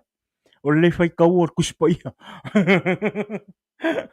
Kala man moi, o le moli mau moni ngā. Kero o le kako por kalama. O le kako por kalama le ngā whai e lea kua. Le ua u fia e sa ungi le upu ma su e le fina ngalo lea kua. Ma su e le upu lea kua. Kako wa ai me le lau pepo. Kako wa ai me ke leo le lau pepo kako. Wa wha pe ngei le lau kele o lau pepo. Ia usu enga man kako ufa malosi. I lea so kofi ma lea so kofi. O le fai longa le ngā o ngau le wo fia fia. E fai kau le kuspa ia. You know, few months later, I just realized, oh my gosh. E pe valea pe ale e fai kau le kuspa ia. E pe valea pe ale alo e su ele upu mo le skofi po le sa ma le skua ngai. Aere masangi ai le oranga. God know my heart. E mamao ha uma le me o fai kau kuspa ia. Sila fia ele kua. Kako wa ai le lofa a o nga fa nga ingo ele kua. E makwa I fuli mai ale kua e fa nga oi. Makwa I fuli mai ale kua e fai uma me ia awange I lusa I lau focus. Ora uvi inga mano whafkai ngai le kua. Few months later, probably like 5 months later, I realized, oh my gosh. And you know what's so funny? My wife was sitting next to me. And this is exactly what I say to my wife when I finally realized. I turned and I asked my wife, hon, and this is how I say it, hon, do you notice something? And my wife was just sitting there and she looked at me like, what? Do you know something different about me? And she said, no, what is it? When did I ever want to read the Bible every night?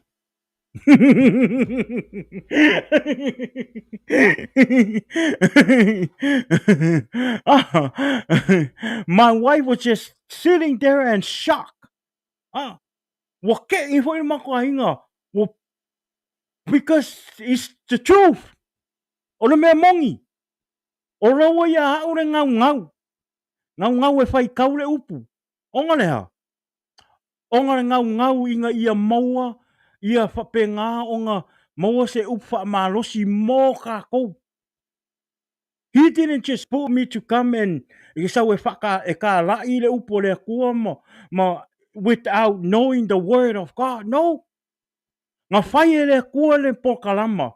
Inga ia ke au le loko ngau ngau. Mua. E loa ma whai along whinga ngalo e whai kaurang kuspa ia. O ngā nganga o iloa. I told my wife, now this is why God don't want us to have our business. Why? Because e loa le leia le tua. O le avea o le whai o le kāpisingisi. Ma mea o le a pongi tia ai ma te whai e ma wha lave. Le tā ora au aunga I le tua. Wha o ngā loa le tua le mea. Wala au ma musu mai le nganga o le tua ia te au. E whai le porkalama. Ma loo leilo. Anga whai e le tua le porkalama le. Ina ia maua e maa ua le loto ngau. E whai kau le kuspa ia. Ma mafuta ia te ia. E ala I le whai kau le kuspa ia. Maka kalo I le kua. Kako wā e le moni mau oro ngofo ma.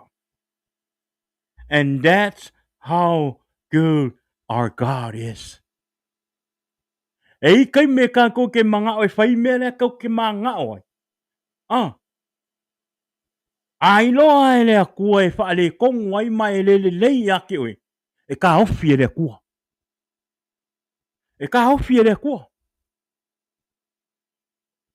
Peila o le afiafingi. Mele ngā. Le ko ke wawa ai mai i akea. Lunga o kako pokalama o lea. O le mpupunga ale. E oli ma le ngā lara e whai kaule upo le akua. Ke no ere mele ia. Oisi kai mo ia ke aula ngonga fo kwa ia le o menes coffee. Sometime I can just wait. Ke saurunga ka pokalama le coffee ai sea. E fo i o kai me lau ke sue. E ko hinga mai o ke faalango o ke kakalo I le nganga pa i o le kua wha mole. Pe so soangi mai ia ke o ke le ilo o ke le malama. Au ke whaalango le nganga pa i o la wa fio le kua. E ke whaasingo mai, ma e whaamakala ia ke au lo umafau, ma e whaanganga ia ke au, ma e whaapoko ia ke au. E ala i lau upu. Ma ia au la ngonga mua lau upu. Au ke le isau. O ke whaasoa aku le fina ngalo le kua makala i aku le leo Yesu i lunga kako pukalama. Le ala nga. Sometime I can wait. Le kuaia le o mai lo le skofi o kisau e whaasoa aisea. Ai fo i lo ia hau wa ula ngonga inga le leo le fina ngalo. Wa ula ngonga ina le fia. Ma le oli o loko e le upu o ku inga mai e le kua ia te au. O kisau o ke wha maarosi a kua ia te o ere ki ngā ka mā. Le kofinge ma le uso le afiafi ngi. That's what God bless me and my family. O le whao ngā inga o mā ua. I lunga o pokalama. Ai re ngaka i lea. Ua mā fie i whai kau. Ma su e longa upu. Kuspa ia. Kei roa. Whakai kai ai. O rau kei roa. Yes, e moi. Ke le o kā kope o ngō whai aku. E re o hau se ka ngaka i whai kau se kuspa ia. E le fie kalama na moi. Ngā uora mai a u mai kua i whangasa. O au ke sau mai whangasa. O ro u a inga o le a inga sa mamea o ka ngaka lo roku. O u a inga uma fo i whangasa. E lo roku uma. Loka iki isi. Loku aseri isi. Loku pope isi. Loku mamonga isi. E lo roku uma. E le fie vai kau kuspa iha. Kala mar moi. Nga ngakar vai kau kuspa iha vai kai milau i Samoa. Lala i kiki. Wai ka kaunga whai kau kuspa ia wai e ke me whai ka alunga nau karavau. E ke le fia alu e kali e nunga kali ngā psiri e ke mai ke le lo kali psiri. Pau ngar ke mi ngā mua e whai kau kuspa ia. E musu e mai ngai ke ua le lo kali psiri. E o fo le whai ingo ka alunga fo inga le whai inga le sokanga o ke nese kau wha alinga. Mako ai wha maongi le practice every night le whale ia. Ia wai ere kai me o e milia i lunga state e kau wā o e maliska ngaka e kau mwhai e wha e whai mai arke nese kau lalo le wha alinga. Pau angare kaimi. Ai ngai ua makua ma ua maua le malosi ma ua ora ua alu. Kwa le iloa se kuspa ia. Pau lana ngāre mea ngā misi i lo uoranga. Ma mea muni fo i arenga. Ngā mga o ere kua e whai a. O mea uma. Ua uma o ngā whakaungu. Uma whakaungu uma mea. Whai uma e lea kua mea. Whakaungu uma o mea sa uka kalo ai. Ma mea ngwhinga ngaro lea kua ia kia unga whai. Ua uma o ngā whai. Sui leo ranga. Whapa ia mariko o lua. Le koe ula. Le koe ingu. O le koe ka. O le koe alu se mea uma whapenga. Sui uma. Whao ngā inga ni ngā luenga lea kua. Koe alu e koe ofo inga leo lai whao ngā inga i mole susuangi le kalesia a vea maki a kongo. O koe whai uma mea ngā whakaunga mga o lea kua ngā whai a. O le mea muli a lea. O le porkalama. Ia. Ma le oli ma le ngā lala i whai kau le upo lea kua. Kaungu uma. O isi la mei kua aku. Ia o kere ilo po le asisfina ngalo le tua ia tia Ilo ua langa. Malo ko olua malo ua finge. I don't know. But as right now, o le wala au lea lea tua ia tia malo to lua. O lo sosoani le kalisia. I me whai o le kalisia. A vea maki a kongo. Nga lua i kua le whaiwhi au. Sosoangi le whaiwhi au. Saulo i kua mai le a inga. Ia. Kau kua i lunga o kako pokalama. Kau kua aku mo o kou. E nga ia whape ngāo nga kako. Maua le whiawhia ma le oli e whaalongolongo le upo le akua. Ma kako mai e kalia Yesu. Ma ave o kako ora. Ma ave Yesu mo kako li mo kako whao. Ma kako wha maongi le akua ma usikai. ma maka'u i le akua.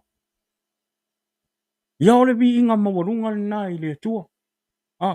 E le o ke fai aku o se me mikamika ai no.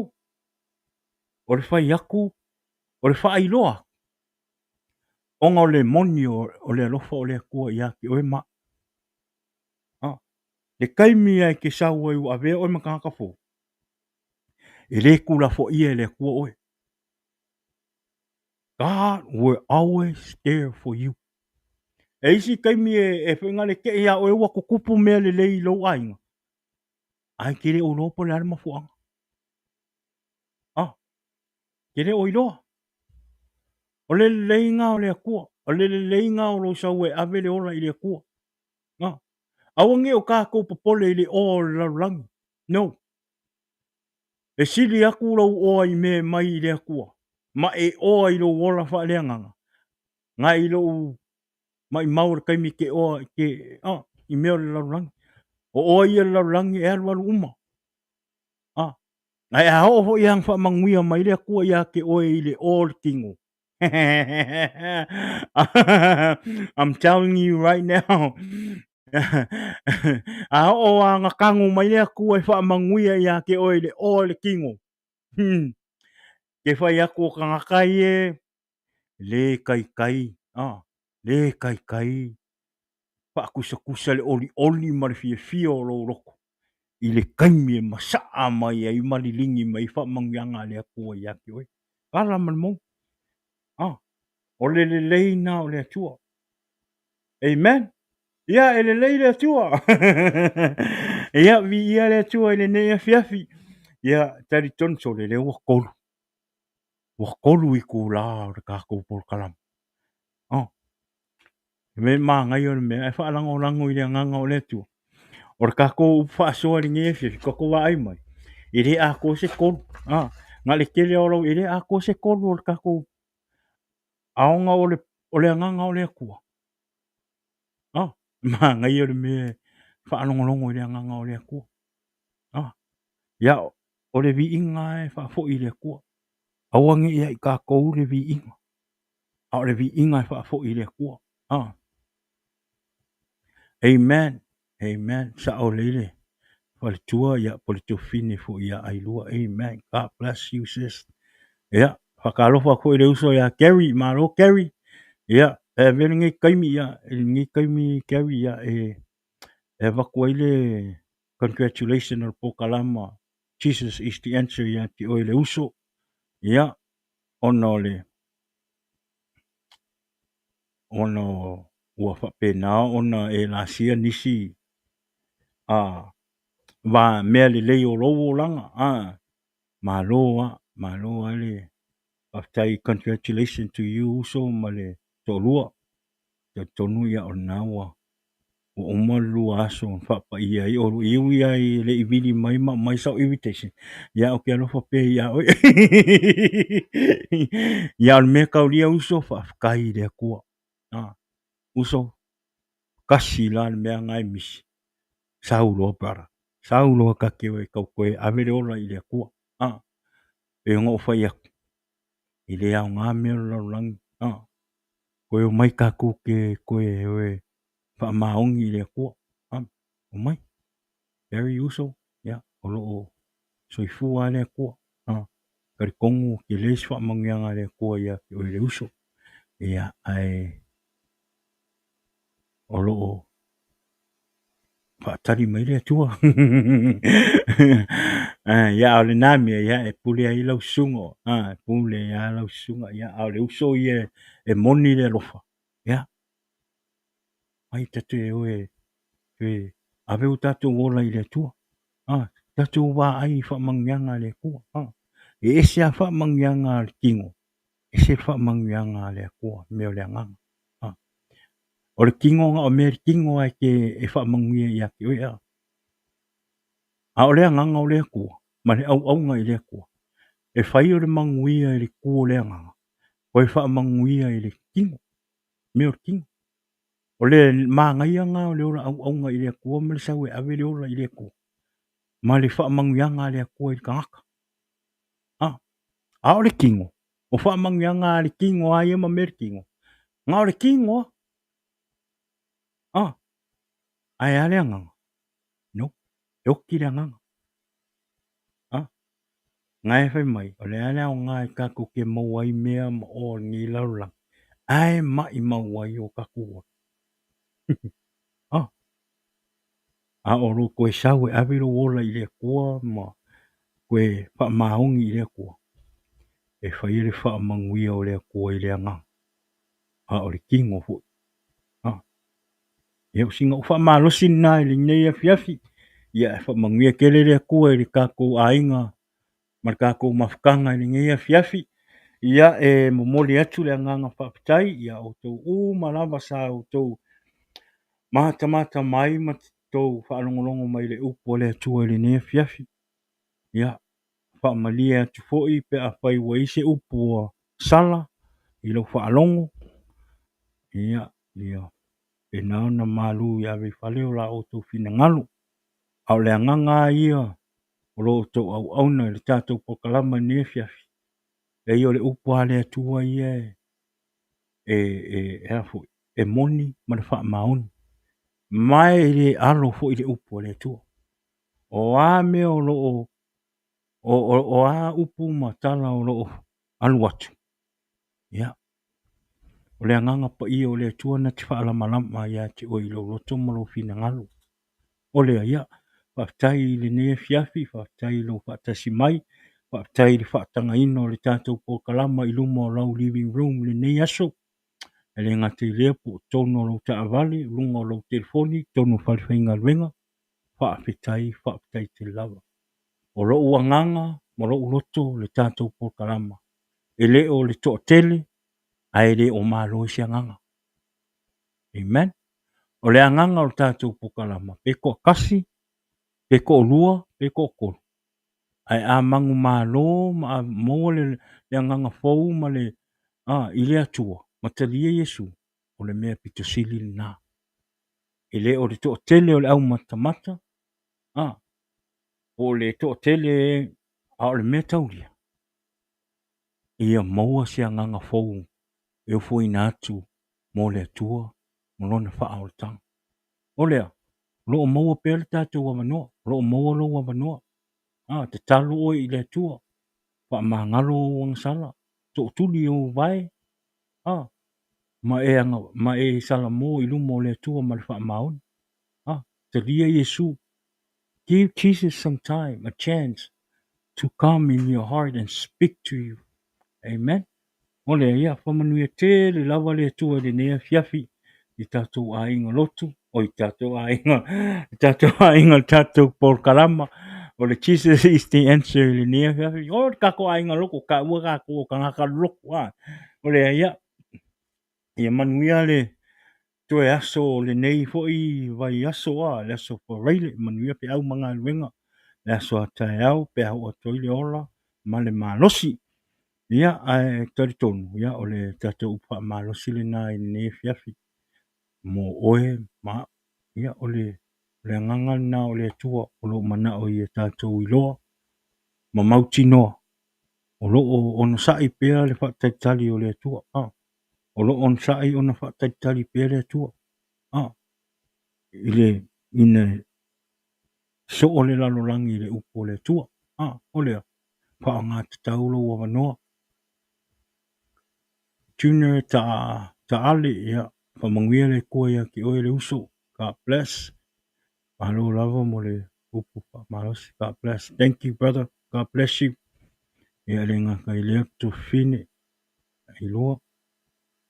Ia alofa atu. God bless. God bless you, sis. Alofa atu ia te oe. Ma se ia loa ku sko ainga. Vi ia le tua. Ia. Tatonu ia o tātou pokalama nā. Aua ne i tātou fulfulanga, tātou pokalama i le asto na i nei. Aua ne i ngalo le tātou pokalama, ia, ma le uso. Pakai uso, alofa. Kei uso, alofa aku. Pai mawiri mai, bro. Mangui aku le akua. Kamu fai help out mai au, say yes, mai lisa spasika. Ai alofa aku, mangui akele ngi vai asu. Asu ko ngi vai asu. Ia, le aso na i. ia awane i ngalo tātou po kalama i le stona i lona i tūlai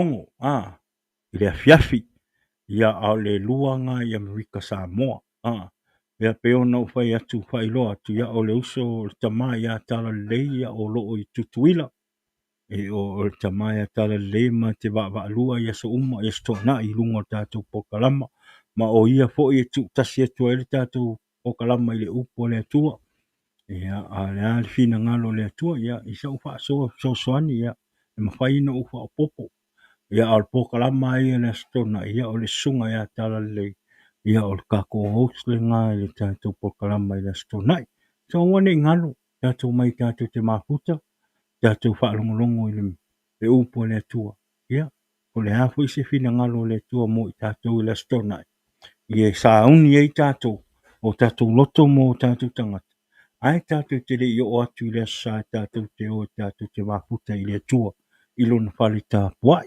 ma ave lona vi inga ma le whaatai i le atua e le leila le tātou mai le stona tātou whaalongolongo i le upo le atua whaamalo si ai ma whaatupu pēr le oli i le atua ia tātou watu rora i le sa e ave lo tātou vi inga ma lo tātou whaatai ua fia le atua e whaalongo mai lo tātou vi inga ma le whaatai ona oli ma le fia ua ia te oe e ala i le tātou upo ia i le astona i olea ia tātou po kalama lina i le nei fiafi ia le nei taimi ia ai le itele na was whamtalanga a vele nei taimi ia e whaatua whaatu ai ia i por kalama o le paso le tātou po kalama le tofine ia fina i le nei fiafi ai fina good night have a good night ia pamanuia le tua ia te oe le tofine pui oe ia mantina i le nei fiafi ia tātou aulia le aso sa rumanei tātou tui whiloa i le lofa ma le hanga lei o le tua o lea tātou po kalama tātou a inga uma lunga o tātou po kalama whamanuia le tua le nei fiafi tātou tui whiloa i le stona pe au atoi le ola ma le malosi in the name of Jesus amen and God bless. Jesus is the answer for the world today. But from there's no